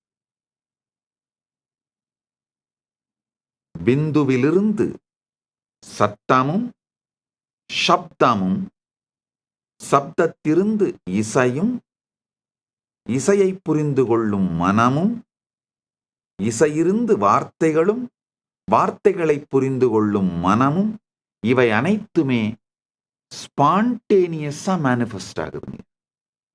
இதான் சத்தியம். பரமசிவமே நீ இரண்டையும் கடந்தவன் என்றால் அவை எங்கிருந்து வந்தது? இரண்டையும் கடந்து நிற்கும் பரமசிவத்திடமிருந்தே இரண்டும் வெளிப்படுகின்றது. உங்களுடைய 16வது கேள்விங்க, பரமசிவமே பாவமெல்லாம் நீ என்று ஏற்கும் பொழுது பாவி என்பதே தவறா? பாவமும் உன்னுடைய வடிவம் அல்லவா? உன்னுடைய ஒரு வடிவம் அல்லவா? ஆம். பரமசிவத்திற்கு பாவம் பாவி என்று எதுவுமே இல்லை. பாவம் பாவி என்று பிரிப்பதுதான் பாவமே தவிர பாவம் என்று எதுவுமே இல்லை, பாவி என்று எதுவுமே இல்லை. தன்னை மறந்திருக்கும் மாயைதான் பாவமே தவிர நிஜத்தில் பாவம் என்றும் பாவி என்றும் எதுவுமே இல்லை. பரமசிவம், நீங்க அடுத்த 17வது கேள்வி கேட்குறீங்க. பரமசிவமே நீ நித்தியன் என்றால் காலம் என்ன? காலாதீதனாக இருந்தால் நான் எப்போது உன்னை உணர முடியும்? காலாதீதம் அப்படிங்கிறத சற்றே புரிந்து கொள்ளுங்கள். அதாவது கடந்த காலத்தை ஆழ்ந்து பார்த்தீங்கன்னா கடந்த காலம்னே ஒண்ணு இல்லை. கடந்த காலத்தை பற்றிய நினைவுகள் தான் இருக்கு. அது நிகழ்காலத்துல தான் இருக்கு. அதே மாதிரி எதிர்காலம்னா என்னன்னு ஆழ்ந்து பார்த்தீங்கன்னா எதிர்காலம்னே ஒண்ணு இல்லை. எதிர்காலத்தை பற்றிய நினைவுகளும் ஏக்கங்களும் அந்த பதிவுகளும் நிகழ்காலத்துல தான் இருக்கு. நிகழ்காலம் எதுன்னு கொஞ்சம் ஆழ்ந்து பார்த்தீர்களானால் நிகழ்காலமும் இல்ல. காரணம் என்னன்னா, நாம நிகழ்காலத்தை அப்சர்வ் பண்றதுக்குள்ளேயே கடந்த காலம் மாறிவிடுகின்றது. நிகழ்காலத்தை நம்ம பார்க்கவே எதிர்காலம் கடந்த காலமாக மாறிவிடுகின்றது. அப்சர்வ் பண்ணி முடிக்கிறதுக்குள்ளேயே அதை நாம நிகழ்காலம்னு பார்ப்பதற்குள்ளாகவே எதிர்காலம் கடந்த காலத்திற்குள் கரைந்து விடுகின்றது. அதனால தேடினால் முக்காலமுமே இல்லை. நம் இருப்பிலே உபனிஷதத்தில் இருந்தோமானால் 3 காலமும் நம் மீது இயங்குகிறது என்பதை புரிந்து கொள்ளலாம். காலம் அப்படிங்கிற ட்ரெயின்ல உட்கார்ந்துட்டு போற பேசஞ்சர் நாம இல்ல. காலம் அப்படிங்கிற ட்ரெயின் போற ட்ராக்கு தான் நாம. தண்டவாளம் நாம் அப்படிங்கிற இருப்பிலிருந்து பார்த்தோமானால் இப்பொழுது நித்திய நிகழ்விலே இருந்து நம்மையும் பரமசிவத்தையும் உணரலாம். நாமே பரமசிவம் என்பதை உணரலாம். இந்த காலம் பற்றி கடந்த 5 நாட்களாக மிக விரிவாக சத்சங்கத்துல சொல்லியிருக்கேன். இந்த 5 சத்சங்கங்களையும் பார்த்தீர்களானாலுங்கய்யா, காலம் அப்படிங்கிற திரைப்படம் ஓடுகின்ற திரை நாம். திரைப்படத்துக்குள்ள இருக்கிற ஹீரோவோ வில்லனோ காமெடியனோ நாம இல்ல. அந்த திரைப்படம் ஓடுகின்ற திரை நாம் அப்படின்னு புரிஞ்சுக்கலாம். காலம்ங்கிற ரயில்ல உட்கார்ந்துட்டு போற பயணி நாம இல்ல. காலம்ங்கிற ரயில் போற தண்டவாளம் நாம் அப்படின்னு புரிஞ்சுக்கிட்டு உபனிஷதத்தில் அமர்ந்து சாட்சியாக பார்த்து சமாதியில் இருந்தோமானால் இந்த நித்திய நிகழ்விலே கடந்ததும் இருப்பதும் வருவதும் நமக்குள்ளேயே நினைக்கிறது, நமக்குள்ளேயே நிகழ்கிறது என்ற தெளிவும் காலாதீத தன்மையிலேயே இருக்கின்ற இருப்பும் நிகழ்கின்றது. திரு மரியாதைக்குரிய சாய்ராம்ஜி அவர்களுக்கு நன்றி. உங்களுடைய கேள்விகள் அனைத்துமே எனக்கு மிகுந்த சந்தோஷத்தையும் உற்சாகத்தையும் அளித்தன. நீங்கள் நேரலையிலே சாய்பாபா ஆலயத்தின் ஷீரடி சாய்பாபா அவர்களுடைய ஆலயத்தின் தரிசனத்தை காட்டியதற்காகவும் நன்றி. உங்கள் கேள்விகளுக்கு பதிலளித்துக் கொண்டிருக்கும் பொழுதே ஷீரடி சாய்பாபா அவர்களின் தரிசனத்தையும் பெற்றோம். அவருடைய தரிசனத்தை அளித்ததற்காக நன்றி. இந்த கேள்விகளின் மூலமாக அளிக்கப்பட்ட விடைகள் உங்களுக்கு உபயோகமாக இருக்கும். பரமாத்வைதத்தை உங்களுக்கு அனுபூதியாக மாற்றும் என்ற நம்பிக்கையோடும் ஸ்ரத்தையோடும் நீங்கள் பரமாத்வைத அனுபூதி அடைந்து பரமுக்தியில் நிலைத்திருந்து முழுமையான பரமாத்வைத அனுபூதியும் வேண்டியவாறு முழுமையாக வாழ்க்கையிலே வெளிப்படுத்தி அகத்திலே ஜீவன் முக்தியும் இகத்திலே பெருவெற்றியும் பரத்திலே பரமுக்தியும் அடைந்து பரமாத்வைதத்தில் வாழ்ந்திட ஆசீர்வதிக்கின்றேன். ஆனந்தமாக இருங்கள். அடுத்தது திரு மகேஷ், இந்து முன்னணியின் வேலூர் மாவட்டத்தின் தலைவரும்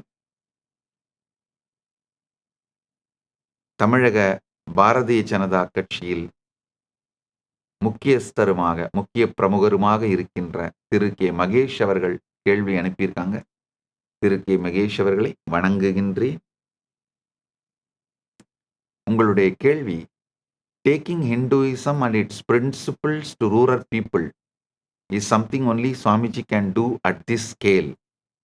What plans does Swamiji have to reach rural communities with these concepts? And in what ways we can extend our support to contribute this effort? Thiru K Mahesh அவர்களுக்கு நன்றி. இந்த கேள்வியை நீங்க கேட்டதற்காக மிகவும் ஆனந்தப்படுகிறேன். ஐயா, முதல்ல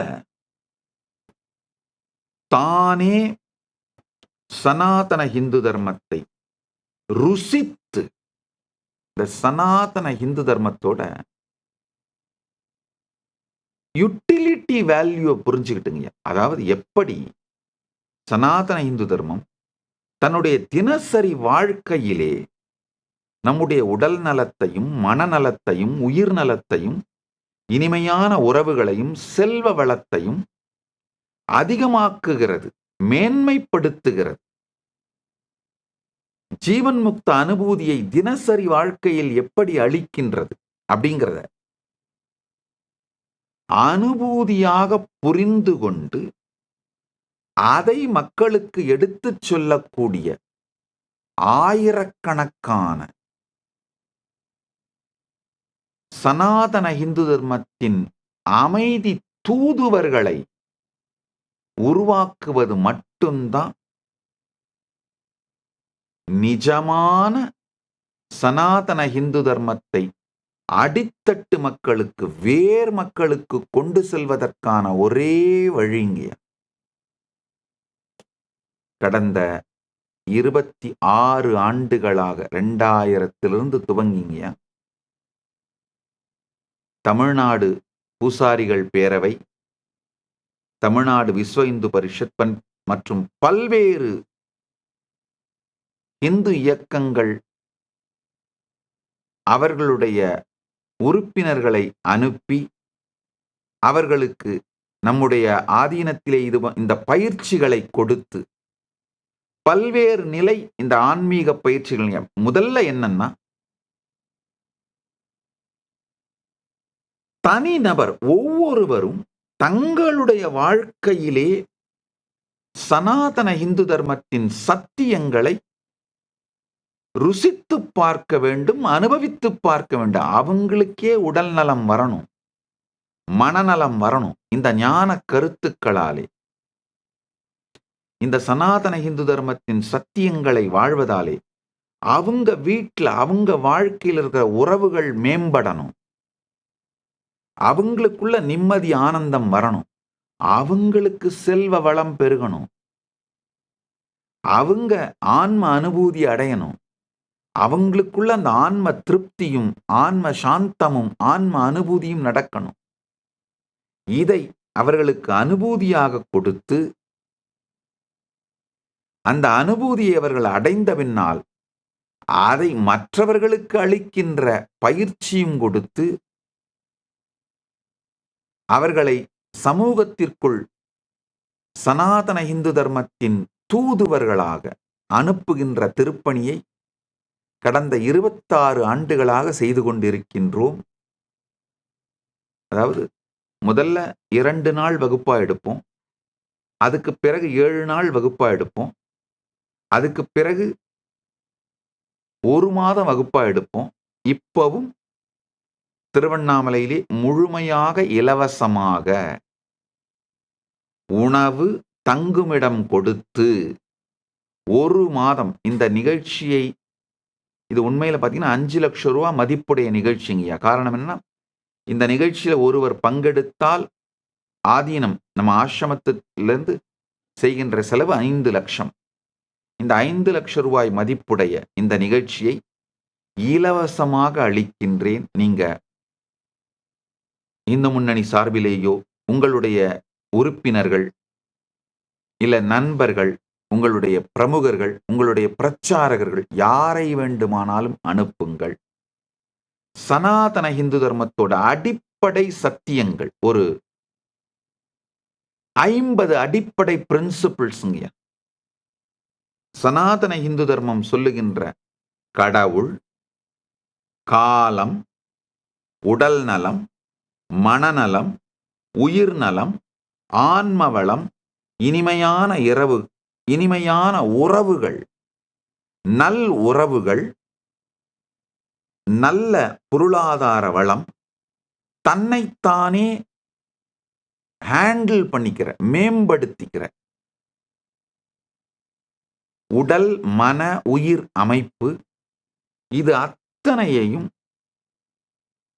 அவர்களுக்கு அனுபூதியாக கொடுத்து, வெறும் அறிவா மட்டும் இல்லைங்க, அனுபூதியாக கொடுத்து, அவர்கள் அதை மற்றவர்களுக்கு அளிப்பதற்கான ஆசிரியர்களாக 1 மாத பயிற்சியிலே எங்களால தயார் பண்ணி கொடுத்துட முடியும். யாரை வேண்டுமானாலும் நீங்கள் அனுப்புங்க. ஒவ்வொரு மாதமும் மாதத்தோட 1ஆம் தேதியிலிருந்து அந்த மாதத்தோட கடைசி 30ஆம் தேதி வரைக்கும் வகுப்புகள் நடக்கின்றன. நீங்க 1000 பேர் ஒரு மாதத்திற்கு அனுப்பினால் கூட எங்களால அவங்களுக்கு பயிற்சி கொடுக்க முடியும். ஏன்னா அந்த அளவுக்கு மிகப்பெரிய இன்ஃப்ராஸ்ட்ரக்சர் கைலாசா திருவண்ணாமலையில் இருக்கு. ஒவ்வொரு மாதமும் எங்களால் 1000 பேருக்கு கைலாசா திருவண்ணாமலையில் பயிற்சி கொடுக்க முடியும். பயிற்சி கொடுத்து அனுப்புகின்றோம்.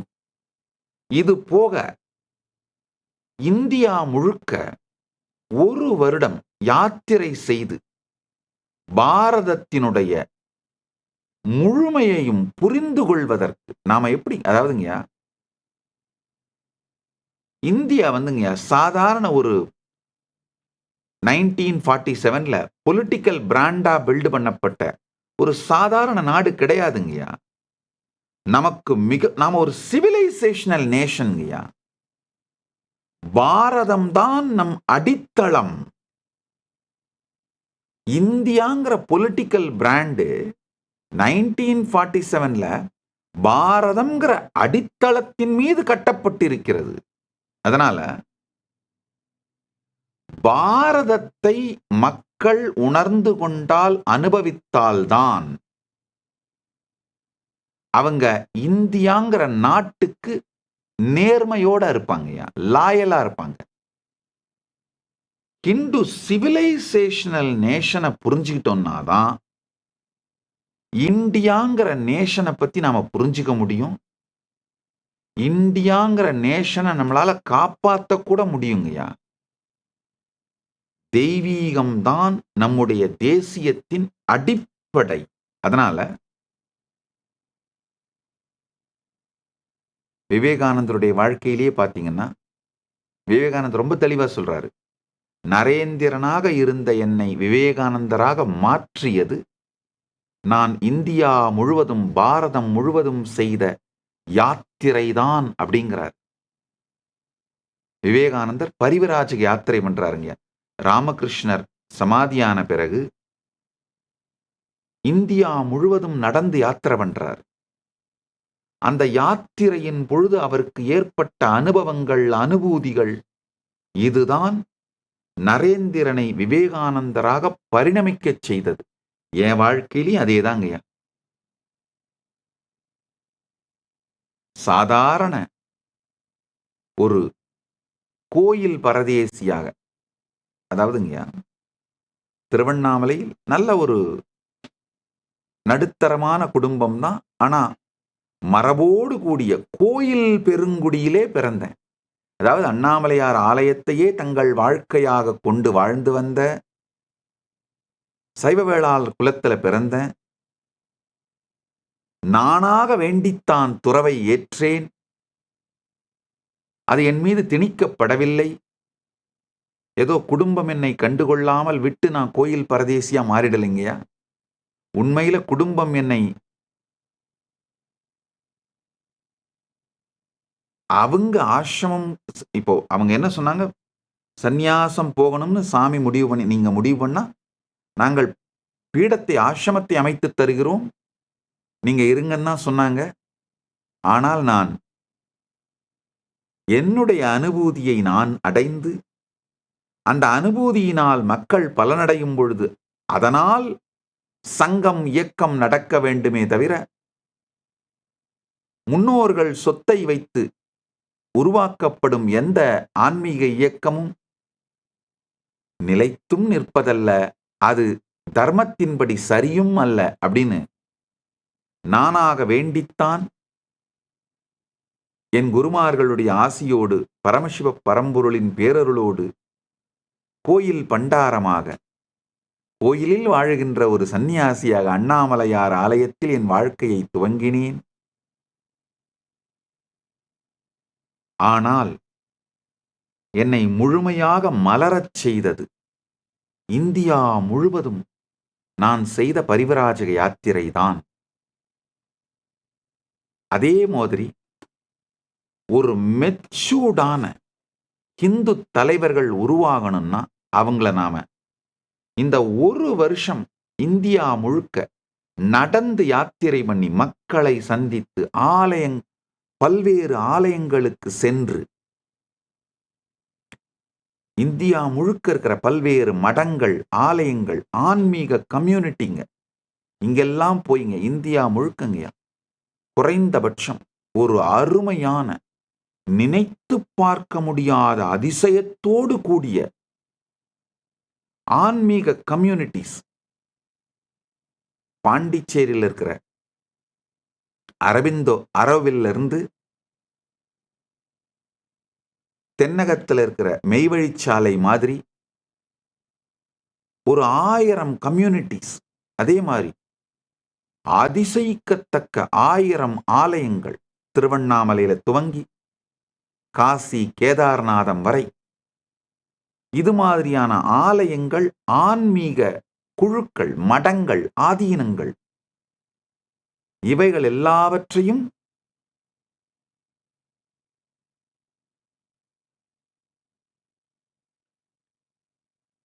யாத்திரை செய்து அங்கெல்லாம் சென்று அவர்கள் எல்லோருடைய பாகமாகவும் இருந்து கற்றதனால் மட்டும்தான் பரமசிவ பரம்பொருளின் பேரருளால் ஒரு முழுமையான ஆச்சாரியனாக மலர முடிந்தது. அதனால ஒரு மெச்சூர்டான லீடர் சனாதன இந்து தர்மத்துக்கு, இப்போ சனாதன இந்து தர்மத்துக்காக அரசியல் துறையிலே இயங்க வேண்டுமென்றாலும், சமூகத்துறையில் இயங்க வேண்டுமென்றாலும், ஆன்மீகத் துறையில் இயங்க வேண்டுமென்றாலும், எத்துறையில் இயங்க வேண்டுமென்றாலும் அந்த நபர் பாரதம் முழுக்க ஒரு ஆண்டாவது நடந்து யாத்திரை செய்ய வேண்டும். இந்த யாத்திரைக்காக யார் யாரெல்லாம் தயாராக இருக்கின்றார்களோ அவர்களுக்கு கைலாசா திருவண்ணாமலையில் 1 மாத பயிற்சி அளித்து இந்த யாத்திரைக்கு குழுக்களாக அனுப்பிக்கொண்டே இருக்கின்றோம். இப்போ ஒரு குழு ஏற்கனவே நடந்து போயிட்டு இருக்காங்க. திருவண்ணாமலையிலிருந்து கிளம்பி பாத யாத்திரையாக இப்பொழுது பெங்களூரு அடைந்திருக்கிறார்கள். அங்கிருந்து தர்மஸ்தலா மற்றும் பெங்களூரு கர்நாடகாவில் இருக்கின்ற ஆலயங்கள், ஆன்மீக இயக்கங்கள், மடங்கள் இவைகளெல்லாம் சென்று சேர்ந்து பார்க்கின்றார்கள். இது தனி மனிதனை ஆன்மீக ரீதியாகவும், சமூக ரீதியாகவும், அனுபவ ரீதியாகவும், அனுபூதி ரீதியாகவும் முதிர்ச்சி அடையச் செய்யும். அதனாலங்கய்யா இது மாதிரியான சனாதன இந்து தர்மத்தின் தூதுவர்களை உருவாக்குவதுதான் என்னுடைய நோக்கம். எத்துணை பேரை வேண்டுமானாலும் அனுப்புங்கள்.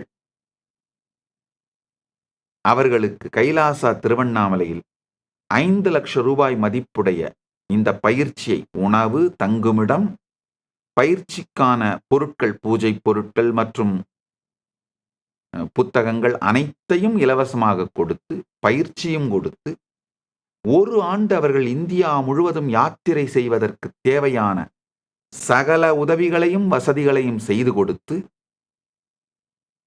அவர்களை முழுமையாக தயார்படுத்தி ஒரு முதிர்ச்சி அடைந்த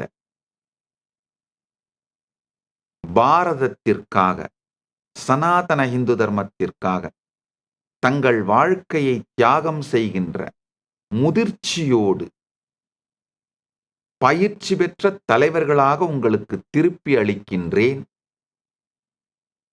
இது மாதிரியான முதிர்ச்சி அடைந்த தலைவர்களால் மட்டும்தான் எந்த மதமாற்றத்தையும் தடுக்க இயலும். நமக்கு இப்ப தேவைங்கய்யா பணம் அல்ல, அல்லது வேற சொத்துக்கள் அல்ல. சனாதன இந்து தர்மத்தை வாழ்ந்து மற்றவர்களை வாழ வைப்பதற்கு தயாராக இருக்கின்ற உற்சாகமுடைய, உத்வேகமுடைய மக்கள்தான். ஆணோ பெண்ணோ, இளைஞரோ முதியவரோ, எந்த நிலையில இருந்தாலும் பரவாயில்ல, அனுப்புங்க. பயிற்சி கொடுத்து அவர்களை தலைவர்களாக மாற்றி உங்களுக்கு திருப்பி அளிக்கின்றேன். இதன் மூலமாக மட்டும்தான் நாம ஹிந்துக்களுக்கு இந்து மதத்தை வாழ்வதற்கு, அனுபூதியாக வாழ்வதற்கு பயிற்சி கொடுக்க முடியும், அனுபூதியை கொடுக்க முடியும். அடுத்து மற்றவர்களுக்கு இதை அவர்கள் அளிப்பதற்கும் நாம அவங்கள தயார்படுத்த முடியும். அதனால திரு கே மகேஷ் அவர்கள், யார் யாரிடமெல்லாம் உங்களால் சொல்ல முடியுமோ அவர்களுக்கு எல்லோருக்கும் சொல்லி, இந்த நான் இப்ப சொல்ற இந்த 1 மாத நிகழ்ச்சியை பத்தி நாங்க புக்லெட்ஸ் வச்சிருக்கோம், அதுவும் அனுப்புறேன். யாருக்கு வேணா இந்த புக்லெட்ஸை கொடுங்க. நீங்க ஒரு தரம் கைலாசா திருவண்ணாமலைக்கு வாங்க, இந்த நிகழ்ச்சி நடக்கிறத பாருங்க. உங்களுடைய இந்து முன்னணி சார்ந்த பிரமுகர்கள், அன்பர்களை தமிழ்நாடு முழுவதும் இருந்து எங்க இருந்து வேணாலும் அழைச்சிட்டு வாங்க. இந்த நிகழ்ச்சியை இலவசமா கொடுக்கிறேன். அது போக இந்த இந்தியா முழுக்க பரிவிராஜக யாத்திரை போனதுக்கு தயாராக இருக்கிற யாரை வேண்டுமானாலும் அவர்களுக்கு முழு உதவியோடும் வசதியோடும் இந்த யாத்திரைக்கு அனுப்பி, ஏன்னா நாங்க ஏற்கனவே இந்த ஃபீல்டில் எங்களுடைய எக்ஸ்பர்டைஸை பில்ட் பண்ணிட்டோங்க. 26 ஆண்டுகள் உழைத்து இந்த ஃபீல்டில் எங்க எக்ஸ்பர்டைஸை பில்ட் பண்ணிட்டோம். அதனால எங்களால் அழகா அவங்களுக்கு பல இடங்களுக்கும் அழைச்சிட்டு போய் ட்ரெயின் பண்ணி அவங்கள ஒரு மெச்சூர்டான தலைவரா மாற்றி உங்களுக்கு திருப்பி கொடுக்குறேன். இதனால முதல்ல இந்து மதத்திற்கு, சனாதன இந்து மதத்திற்கு பெரும் நன்மை உண்டாகும். 2வது, இந்து முன்னணி இயக்கத்திற்கு மிகப்பெரிய முதிர்ச்சி அடைந்த, பலம் வாய்ந்த நல்ல தலைவர்கள் கிடைப்பாங்க. உங்களுக்கு அடுத்த தலைமுறை உருவாகும். நம்ம இந்து இயக்கங்கள் எல்லோரும் செய்ய வேண்டிய அடிப்படையான ஒரு விஷயங்கய்யா, நம்முடைய தொண்டர்களை, எல்லா நிலையில் இருக்கிற தொண்டர்களையும் நாம யார் யாரையெல்லாம் இன்ஸ்பயர் பண்றோமோ அவங்கள எல்லாரையும் பாரதம் முழுக்க யாத்திரை செய்ய வையுங்கள். அது ஒரு மனிதனோட விஷனை, அவனுக்கு தன்னை பற்றியும் உலகத்தை பற்றி இருக்கின்ற பார்வையை அகலமாக்கி, ஆழமாக்கி, முதிர்ச்சியை அடைய செய்துவிடும். நல்லா புரிஞ்சுக்குங்கய்யா. வருஷத்துல எங்களுக்கு 100 புது கைலாசம் உருவாகுது உலகம் முழுக்க. இப்போதைக்கு 1200 கைலாசங்கள் உலகம் முழுக்க நடத்துறோம், ஆர்கனைசேஷன்ஸ். ஒவ்வொரு வருஷமும் 100 ஆர்கனைசேஷன் உருவாகுது புதுசு புதுசா 100 இடத்துல. இப்போ 2025 மட்டும் 100 கைலாசம் உருவாகி இருக்கு.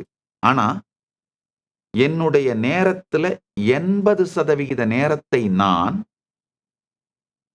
மக்களை உருவாக்கத்தான் செலவு பண்றேன். அடுத்த தலைமுறை தலைவர்களை உருவாக்குவதற்கு அதுலதான் நான் முழுக்க முழுக்க போக்கஸ் பண்றேன். காரணம் என்னன்னா, இந்து மதத்திற்கு பணம் பற்றாக்குறை இல்லவே இல்லைங்க. மக்கள் கொட்டுகிறார்கள்ங்க. மதத்திற்கு, நம்முடைய சனாதன இந்து தர்மத்துக்கு சேவை பண்ணணும் அப்படின்னா மக்கள் கொட்டுகிறார்கள். நமக்கு தேவை என்னன்னா, நல்ல முதிர்ச்சி உடைய,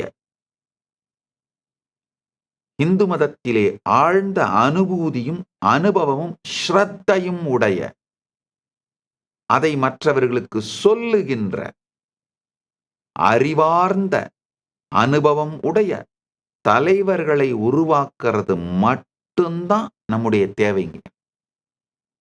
அதனால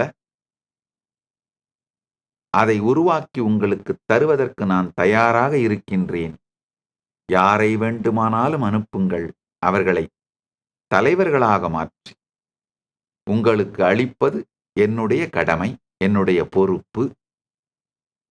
இந்த விதத்தில் மட்டும்தான் என்னால் உங்களோடு, உங்களுக்கு இணைந்து, உங்களுக்கு உதவிகரமாக இருக்க முடியும். அதனால் இருவரும் சேர்ந்து இந்த பெரும் நல் திருப்பணியை செய்வோம் வாருங்கள் என்று உங்களுக்கு அழைப்பு விடுக்கின்றேன். அடுத்தது, என்னுடைய வாழ்க்கையை பத்தி சொல்லிட்டு இருந்தேன். இந்த நேரத்தில் சில விஷயங்களை பதிவிடணும்னு நினைக்கிறேன். ஐயா திரு கே மகேஷ் அவர்கள் வேலூர் தான் அப்படிங்கிறதுனால அவருக்கு நல்லா தெரியும். வேலூர் தான் அப்படிங்கிறதுனால அவரால் பல பேர் நண்பர்கள், உறவினர்லாம் இருப்பாங்க திருவண்ணாமலையிலையும். திருவண்ணாமலையில் அண்ணாமலையாருடைய ஆலயத்தோட 6ஆம் பிரகாரத்திற்குள்ளேயே, திருவூடல் தெருன்னு சொல்லுவோம், அந்த 6ஆம் பிரகாரம் மாட வீதிக்குள்ளேயே பரம்பரையாக காலங்காலமாக அண்ணாமலையாருடைய ஆலயத்தின் நிர்வாகத்தோடு நெருக்கமாக தொடர்புடைய கோவில் பெருங்குடிகள், சைவ வேளாளர்கள் குலத்துல பிறந்த மரபு குடும்பம்.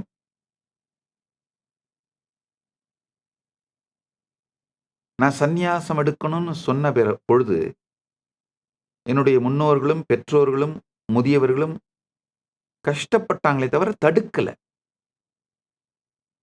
அவங்க சொன்னதெல்லாம் என்னன்னா, நம்முடைய மடங்கள் இருக்கு, தொண்டை மண்டல ஆதீனம், நம்முடைய பீடங்கள் இருக்கு, சாமி அங்க இருக்கட்டும். எங்கேயாவது போனா எங்களுக்கு கண்காணாம இருந்தா நாங்க சாமி பார்க்க முடியாது, சாமி அங்க இருக்கட்டும். பல்வேறு ஆல்டர்னேட்டிவ்ஸ் கொடுத்தாங்க. ஆனா நான் தெளிவா என்ன சொன்னேன்னா, நான் பரம்பொருளை அனுபூதியாக அடைவதற்கு இந்த வாழ்க்கையை எடுக்கிறேன். முதல்ல என்னுடைய அனுபூதி தான் எனக்கு முக்கியம். பெருமான் அனுபூதி அளித்த பிறகு, அந்த அனுபூதிக்கு பிறகு, அந்த அனுபூதியினால் பலனடைகின்ற பக்தர்கள், சீடர்கள், அன்பர்கள் ஒன்று சேர்ந்து அதன் பிறகு தானாக இந்த மடமோ ஆதீனமோ இயக்கமோ உருவாகட்டும். அதே மாதிரி தான் பெங்களூர்ல ராஜராஜேஸ்வரி ஆலயம் அமைத்திருக்கின்ற திருச்சி சுவாமிகள் கைலாசாசிரமம், அவரும் சொன்னார் அவருடைய உத்தராதிகாரியாக இருக்க சொல்லி. நான் சொன்னேன், முதல்ல என்னுடைய அனுபூதியிலிருந்து விளைய வேண்டிய அந்த இயக்கம் மலரட்டும் சுவாமிஜி, அதுதான் என்னுடைய வாழ்க்கையின் நோக்கம் அப்படின்னு தெளிவாக பெருமான் பரமசிவ பரம்பொருள் அளித்த அனுபூதியிலிருந்து மலர்ந்த இயக்கம் தான் இந்த கைலாசா. அதனால பாரம்பரியத்தின் மறுமலர்ச்சி இந்த கைலாசம். இது இந்து முன்னணி போன்ற பல்வேறு ஆன்மீக இயக்கங்களுக்கு உற்சாகமாகவும் உத்வேகமாகவும் பயிற்றுத்தலமாகவும் ட்ரெய்னிங் சென்டராகவும் இருக்கணும் அப்படிங்கிறத நான் விரும்புகின்றேன். நீங்கள் இந்த கேள்வியை அனுப்பியதற்காக மிகவும் நன்றி. நாம் இணைந்து நல் பாரதம் செய்வோம். வாழ்க சனாதன இந்து தர்மம், வாழ்க பாரதம், வந்தே மாதரம், ஜெய்ஹிந்த். என்றென்றும் இந்த பாரதம் வாழ்ந்து சனாதன இந்து தர்மம் செழித்து உலகிற்கெல்லாம் நன்மை செய்து பாரதம் விஸ்வகுரு ஆக வேண்டும். நம்ம எல்லாரும் புரிஞ்சுக்கணுங்கய்யா. ஹிந்து சிவிலைசேஷனல் நேஷனை நாம பலமாக்குனா மட்டும்தான் இந்தியா பலமாகும். இந்தியா அப்படிங்கிறது வெறும் பொலிட்டிக்கல் பிராண்டு. நாம உண்மையில கவனம் செலுத்த வேண்டியது சிவிலைசேஷனல் நேஷன் மேலதான். பாரதம் அப்படிங்கிற ஹிந்து சிவிலைசேஷனல் நேஷன், அது மேலதான் நம்முடைய கவனத்தை நாம் செலுத்தணும். ஹிந்து சிவிலைசேஷனை பலமாக்க வேண்டும்.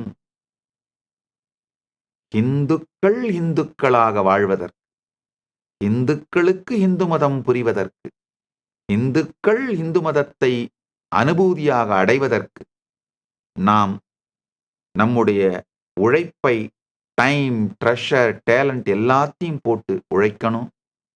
அப்படி மட்டும்தான் சனாதன இந்து தர்மத்தின் மறுமலர்ச்சியும், பாரதத்தின் மறுமலர்ச்சியும், பாரதத்தின் எழுச்சியும் நிகழும். சனாதன இந்து தர்மத்தின் மறுமலர்ச்சியும் பாரதத்தின் எழுச்சியும் நிகழ்ந்தால்தான் இந்தியா பலமான விஸ்வகுருவாக மாற இயலும்.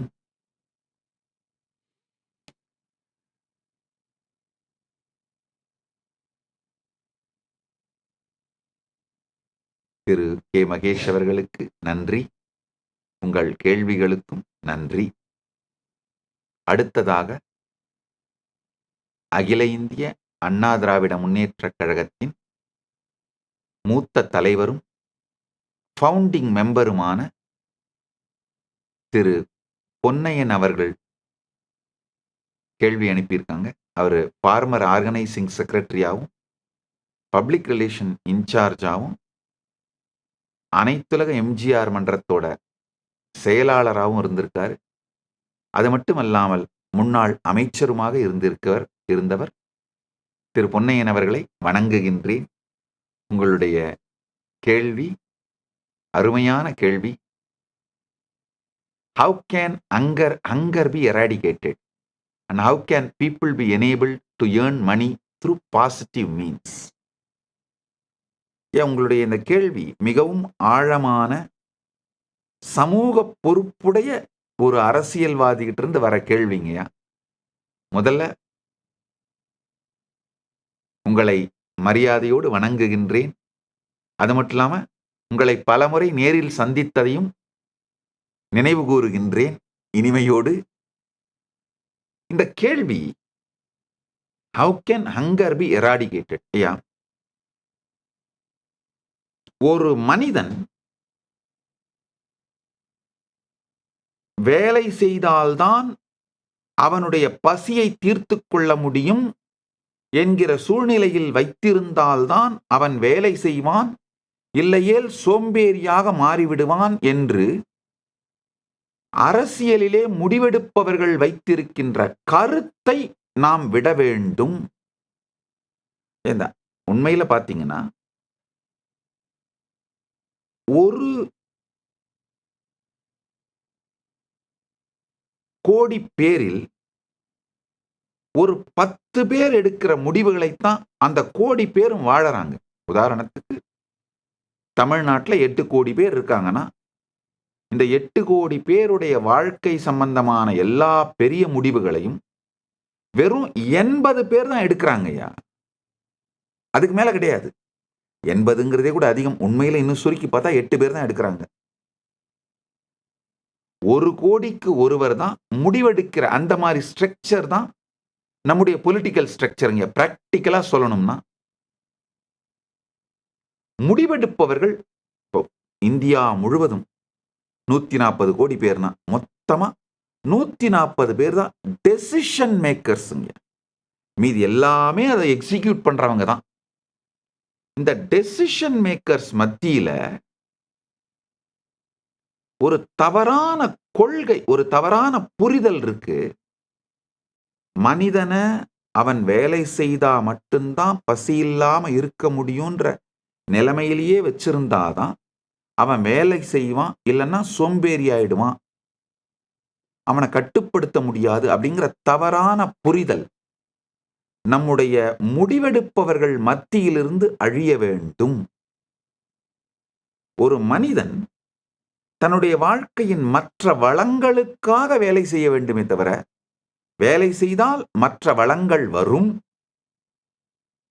இல்லைன்னா மற்ற வளங்கள் இருக்காது அப்படிங்கிறதுக்காக வேலை செய்யணுமே தவிர, அடிப்படை உணவுக்காக வேலை செய்யக்கூடாது. இந்த முடிவெடுக்கின்ற அரசியல்வாதிகள் மத்தியில் வந்துவிட்டாலே ஹங்கர் மறைஞ்சிருங்க. உண்மையில இப்போ ஹங்கர், பசி என்பது முடிவெடுப்பவர்கள் முடிவெடுத்து அதனால் பசியை வைத்திருக்கின்றார்களே தவிர, பசி ஒரு பொருளாதார ரீதியான கட்டாயம் இல்லை. பொருளாதார ரீதியா இந்தியா மட்டும் உண்மையில உலக அளவுலயேங்க, உலகமே, மனித இனமே பொருளாதார ரீதியாக பசி இல்லாத நிலையை அடைவதற்கு தேவையான அளவு செல்வ வளத்தை பெற்றுவிட்டது. நம்முடைய உணவு உற்பத்தி திறன், உணவு உற்பத்திக்காக இருக்கிற டெக்னாலஜி, இது எல்லாத்தையும் பார்த்தோம்னாங்கய்யா, பசியே ஒரு செயற்கையாக உருவாக்கப்படுகின்ற ஏழ்மை திட்டம். ஏன்னா பல நாடுகள்ல உணவுப் பொருட்களின் விலையை மெயின்டைன் பண்ணணுன்றதுக்காக விளைந்த உணவுப் பொருட்களை கூட கடலில் கொட்டி அழிக்கின்றார்கள். மார்க்கெட்டையும் விலையையும் நாம மெயின்டைன் பண்ணணுன்றதுக்காக விளைவிக்கப்பட்ட பொருட்கள் கடலிலே கொட்டப்படுகின்றது. முடிவெடுக்கின்ற நபர்கள், நான் உதாரணத்துக்கு சொன்னேன், 1 கோடி பேருக்கு ஒருத்தர், அப்படி அவ்வளவுதான் முடிவெடுக்கிறாங்க. உலகம் முழுக்கவுமே நாம டெமோக்ரஸி அப்படின்லாம் சொல்லிக்கலாமே தவிர, டெமோக்ரஸியா இருந்தால் கூட பாலிசி டெசிஷன்ஸ் எடுக்கிறவங்க 1 கோடி பேருக்கு ஒருத்தர் தான். தமிழ்நாடு முழுக்க இருக்கிற 8 கோடி பேருக்கு முடிவெடுக்கிறவர்கள் வெறும் 8 பேர் தான். இந்தியா முழுக்க இருக்கிற 140 கோடி பேருக்கு முடிவெடுக்கிறவர்கள் வெறும் 140 பேர் தான். உலகம் முழுக்க இருக்கிற 800 கோடி பேருக்கு முடிவெடுப்பவர்கள் வெறும் 800 பேர் தான். இதான் உண்மைங்கய்யா. உங்களுக்கு தெரியும், அரசியல்ல நீங்க 84 ஆண்டுகள் இப்போ மூத்த அரசியல்வாதி நீங்க. உங்களுக்கு நான் சொல்றது நல்லாவே புரியும்.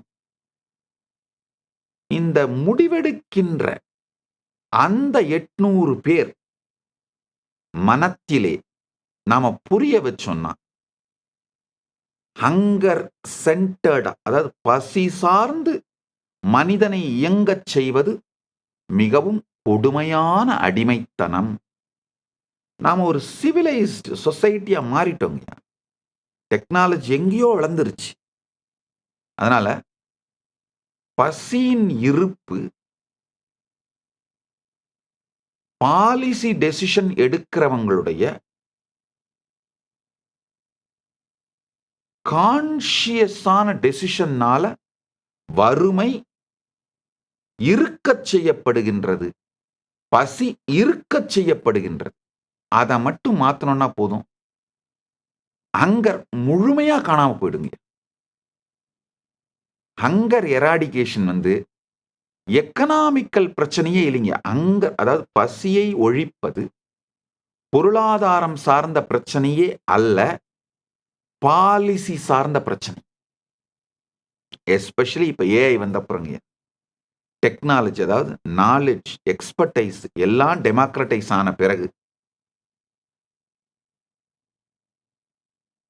Hunger eradication is just a policy decision. அது ஒண்ணு. உங்களுடைய இரண்டாவது கேள்வி, மக்களை எப்படி பாசிட்டிவ் மீன்ஸ் மூலமா செல்வம் சேர்ப்பதற்கு, பணம் சம்பாதிக்கிறதுக்கு எம்பவர் பண்றது, எனேபிள் பண்றதுன்னு கேட்குறீங்க. உண்மையில இந்த ஏஐ வந்த பிறகு நாலெட்ஜும் எக்ஸ்பர்டைஸும் டெமோக்ரட்டைஸ் ஆனதுனால ஆக்சுவலாங்கய்யா இந்த அடுத்த 10 வருஷத்துல என்ன நடக்க போகுதுன்னு சொல்றேன் பார்த்துக்கோங்க. நாலெட்ஜ், இன்ஃபர்மேஷன், எக்ஸ்பர்டைஸ் இதெல்லாம் டெமோக்ரட்டைஸ் ஆனது மட்டும் இல்லாமங்கய்யா,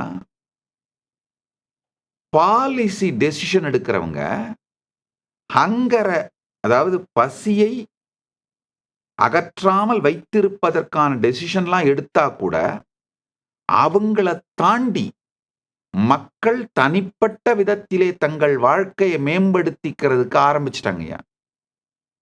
உண்மையா சொல்லணும்னா டிரான்ஸ்பரன்சி, கவர்மெண்டோட பாலிசி எக்ஸிக்யூட் ஆகிறது, இதெல்லாம் டிரான்ஸ்பரன்சி மிக அதிக அளவிலே வர துவங்கிவிட்டது. காரணம், இன்ஃபர்மேஷன் ரொம்ப குயிக்கா ஸ்ப்ரெட் ஆகிறதும், நிறைய பேருக்கு சட்ட அறிவும் அரசியல் அறிவும் மிக எளிமையா கிடைக்கிறதும், இது இந்தியாவில் மட்டும் நான் சொல்லலைங்கய்யா, குளோபலாவே இந்த மாற்றம் நடக்குது. ஒரு விதத்துல பார்த்தா இது நன்மை. உண்மையில அடுத்த 10 ஆண்டுகளில்ங்கய்யா நீங்க சொல்ற இந்த 2 பிரச்சனையுமே சால்வ் ஆயிடும்.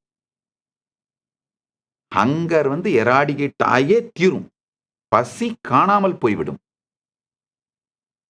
1. 2வது, மக்கள் தானாவே நேர்மறையான கான்ட்ரிபியூஷன்ஸ் மூலமா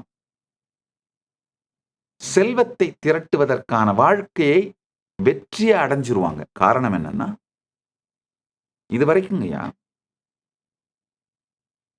நாலெட்ஜும் எக்ஸ்பர்டைஸும் ஒரு குறிப்பிட்ட இடத்திலேயே இருந்தது. இதுல ஒரு முக்கியமான விஷயம்,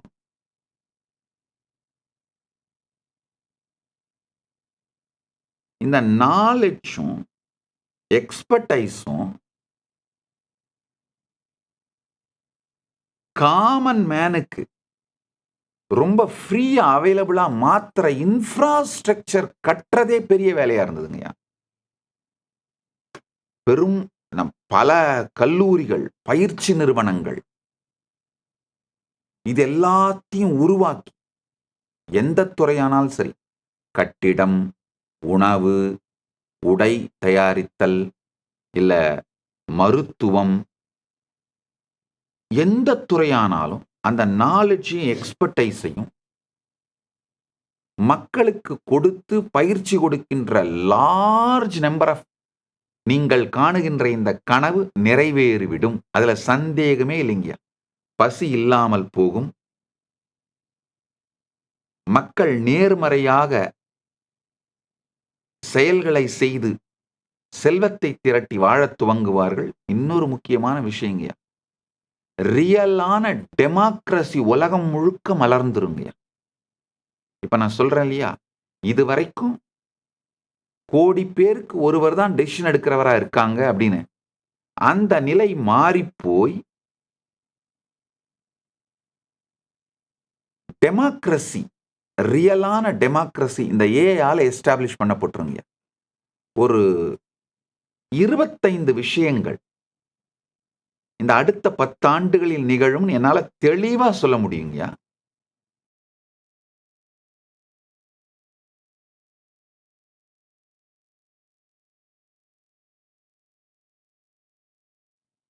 அளவுக்கு மீறிய சாய்ஸஸோட வாழ ஆரம்பிப்பாங்க. எல்லாத்துலயும் சாய்ஸ் வந்துடும். வெறும் உங்களுடைய போட்டுக்கிற துணி, இல்ல செல்போன், ஷூ, நீங்க வாழற வீடு, அது மட்டும் இல்லைங்கய்யா. உறவுகள், ஈவன் உங்க ஜெண்டர் கூட. ஒரு தனி மனிதன் 10 வருஷத்துக்கு அப்புறம் எந்த ஜெண்டர்ல வாழணும்னு முடிவு பண்ணுவான். அது சில வருஷம் இந்த ஜென்ரா, சில வருஷம் அந்த ஜென்ரா வாழறதெல்லாம் கூட நடக்க ஆரம்பிச்சிரும். ஏற்கனவே வெஸ்ட்லலாம் அது நடக்க ஆரம்பிச்சிருச்சு. ஒரு 2 வருஷம் பெண்ணா வாழ்ந்து பார்க்கலாம்பா. ஒரு 2 வருஷம் ஆணா வாழ்ந்து பார்க்கலாம்பா. ஒரு 2 வருஷம் திரும்பவும் போர் அடிச்சா திரும்பவும் பெண்ணா வாழ்ந்து பார்க்கலாம்பா. அப்படின்ற எல்லாத்துலயுமே மனிதர்களுக்கு மல்டிபிள் சாய்ஸஸ் வந்துரும்.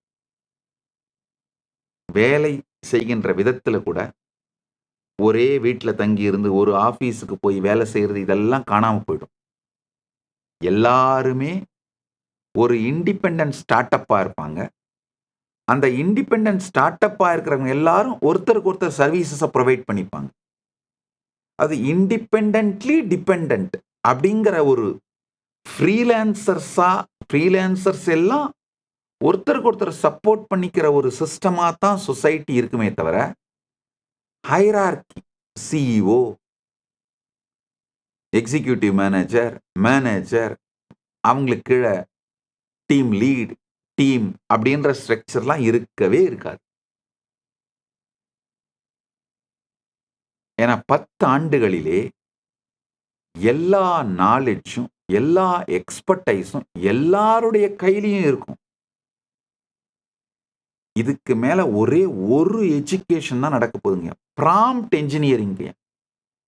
ஏஐக்கு சரியான ப்ராம்ப்டை கொடுத்து நமக்கு தேவையானவைகளை சரியா பெஸ்டா ஏஐலிருந்து வாங்கிக்கிறது எப்படி அப்படிங்கிற ப்ராம்ப்ட் என்ஜினியரிங் மட்டும்தான் எஜுகேஷனா இருக்க போகுதுங்க. இதான் நடக்க போகுது இந்த அடுத்த 10 ஆண்டுகள்ல. நீங்க வருத்தத்தோடு, ரொம்ப சமூக அக்கறையோடு நீங்க கேட்கிற பசி பிரச்சனை காணாம போயிடும். மக்களை பாசிட்டிவான விதத்துல ஒர்க் பண்ண வச்சு பணம் சம்பாதிக்க வைக்கிற இந்த பிரச்சனையும் காணாம போயிடும். மக்கள் எதை ரசிக்கிறார்களோ, எதை ரொம்ப என்ஜாய் பண்றாங்களோ அதை செஞ்சுக்கிட்டே அது மூலமாவே பணத்தை சம்பாதிக்கின்ற வாழ்க்கை முறை வந்துருங்க. இந்த தனியா வேலைக்கு போறதுங்கிற அந்த கான்செப்டே அழிஞ்சிருங்க. எல்லாருமே பாத்தீங்கன்னா தங்களுக்கு பிடிச்ச, தங்களுக்கு விருப்பமான அதையெல்லாம் செஞ்சுக்கிட்டே அது மூலமாவே பணத்தை சம்பாதித்து சேர்த்து கொள்ளுகிற வாழ்க்கை முறை வந்துவிடும். அடுத்தது என்டர்டெயின்மெண்ட், பிசினஸ், வெக்கேஷன், இது எல்லாமே ஒன்னாயிடுங்க. இதெல்லாம் தனித்தனியா இருக்காது.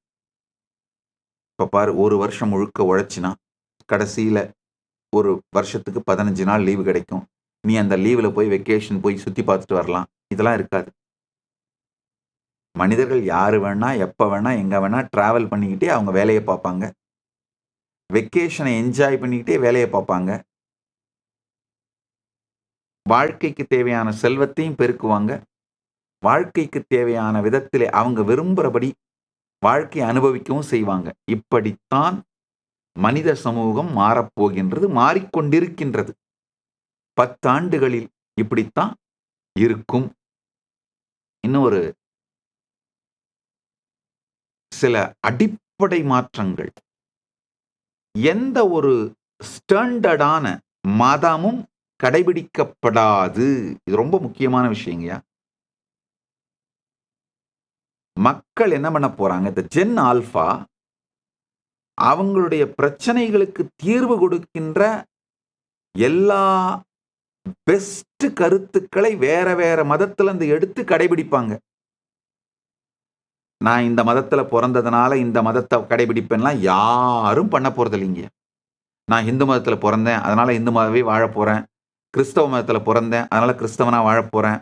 இஸ்லாமிய மதத்துல பிறந்தேன் அதனால இஸ்லாமிய நான் வாழ போறேன் அப்படிங்கிறது ஜென் ஆல்பா செய்ய போவதில்லை. அவங்களுக்கு என்ன பிரச்சனை வருதோ அதை ஏஐல கேட்பாங்க.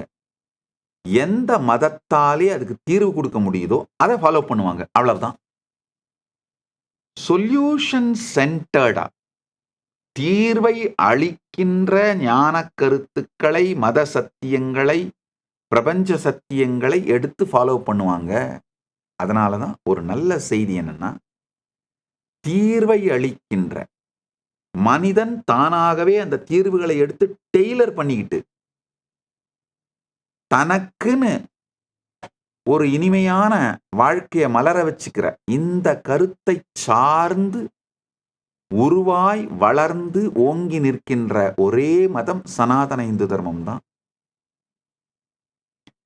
இல்லாத, கட்டாயப்படுத்தாத, ஆப்ஷன்ஸ் இருக்கிற, எந்த சூழ்நிலையில் நீங்க இருந்தீங்கன்னாலும் மல்டிபிள் ஆப்ஷன் கொடுத்து உங்க பிரச்சனையை தீர்க்கிற அந்த மாதிரியான விஷயத்தை தான் ஏஐ பிக்கப் பண்ணி கொடுக்க போகுது. இந்த டெஃபினேஷன்ஸ் எல்லாத்துக்கும் சூட்டபிளா இருக்கிற, கண்டியூசிவா இருக்கிற, யூசர் ஃப்ரெண்ட்லியா இருக்கிற பெஸ்ட் நாலெட்ஜ் சோர்ஸ், அறிவு அனுபூதி உடையது சனாதன இந்து தர்மம் தான். அதனால ஜென் ஆல்பாவோட பிராக்டிசிங் ரிலிஜியனா சனாதன இந்து தர்மம் தான் இருக்க போகுது. மற்றபடி இந்த பழங்கதைகள், நிரூபிக்கப்பட இயலாதவை, அறிவுக்கு நேரடியாக ஏற்றுக்கொள்ள இயலாதவை, அறிவியலால் நிரூபிக்கப்பட இயலாதவை, இதெல்லாம் எதுவுமே நிக்காதுங்க. நவக்கிரகங்களை பற்றி நம்முடைய சனாதன தர்மம் சொல்லும் பொழுது, ஜோதிஷத்தை பத்தி சொல்லும் பொழுது, ஜென் ஆல்பா ஏஐல போட்டு பார்ப்பாங்க. இது மாடர்ன் டே சயின்ஸ் சொல்றதுக்கும் நம்முடைய சனாதன இந்து தர்மம் சொல்றதுக்கும் மேட்ச் ஆகுதான்னு. அது முழுமையா மேட்ச் ஆகிறது தான் எடுத்துப்பாங்க. அது முழுமையா மேட்ச் ஆகுதுங்கிறது தான் நல்ல செய்தி. அதனால நாளை நமதே ஜென் ஆல்பாவோட பிராக்டிசிங் ரிலிஜியனா சனாதன இந்து தர்மம் தான் இருக்க போகுது. ஏன்னா டெமோக்ராட்டிக் செட்டப்ல உருவான, வளர்ந்த, உயிரோடு இருக்கின்ற, பரவுகின்ற ஒரே மதம் சனாதன இந்து தர்மம் தாங்க. ஒருத்தனை பயமுறுத்தியோ அல்லது ஆசை காட்டியோ மதமாற்றம் செய்யாத, சோடையோ பிரெட்டையோ யூஸ் பண்ணி, பிரெட்டை காட்டி ஆசை காட்டுறது, சோடை காட்டி பயமுறுத்துறது, இதை செய்யாமல் அறிவினால் மட்டும், அனுபூதி செறிவினால் மட்டும், பிரபஞ்சத்தின் சத்தியங்களை மட்டுமே அடிப்படையாக கொண்டு டெமோக்ராட்டிக் செட்டப்ல தர்க்க விதர்க்கங்களால், வாத பிரதிவாதங்களால், கண்டன மண்டனங்களால் செறிந்து ஆழ்ந்து உருவாய் உயிர்த்து வளர்ந்து பரவிக்கொண்டிருக்கும் ஏஐயோட அத்தனை பிரின்சிபிள்ஸுக்கும் பர்ஃபெக்டா மேட்ச் ஆகிற ஜென் ஆல்பாவோட ஆம்பிஷன்ஸ், அவங்க இப்ப வளர்ந்துட்டு இருக்கிற நியூ ஈகோ சிஸ்டம், இதுக்கு கண்டியூசிவா இருக்கிற, யூசர் ஃப்ரெண்ட்லியா இருக்கிற ஒரே தர்மம் சனாதன இந்து தர்மமே. அதனால் நாளை நமதே என்று கூறி எல்லோரும் நித்யானந்தத்தில் நிறைந்து, நித்யானந்தத்தில் மலர்ந்து, நித்யானந்தமாகிட ஆசீர்வதிக்கின்றேன். ஆனந்தமாக இருங்கள்.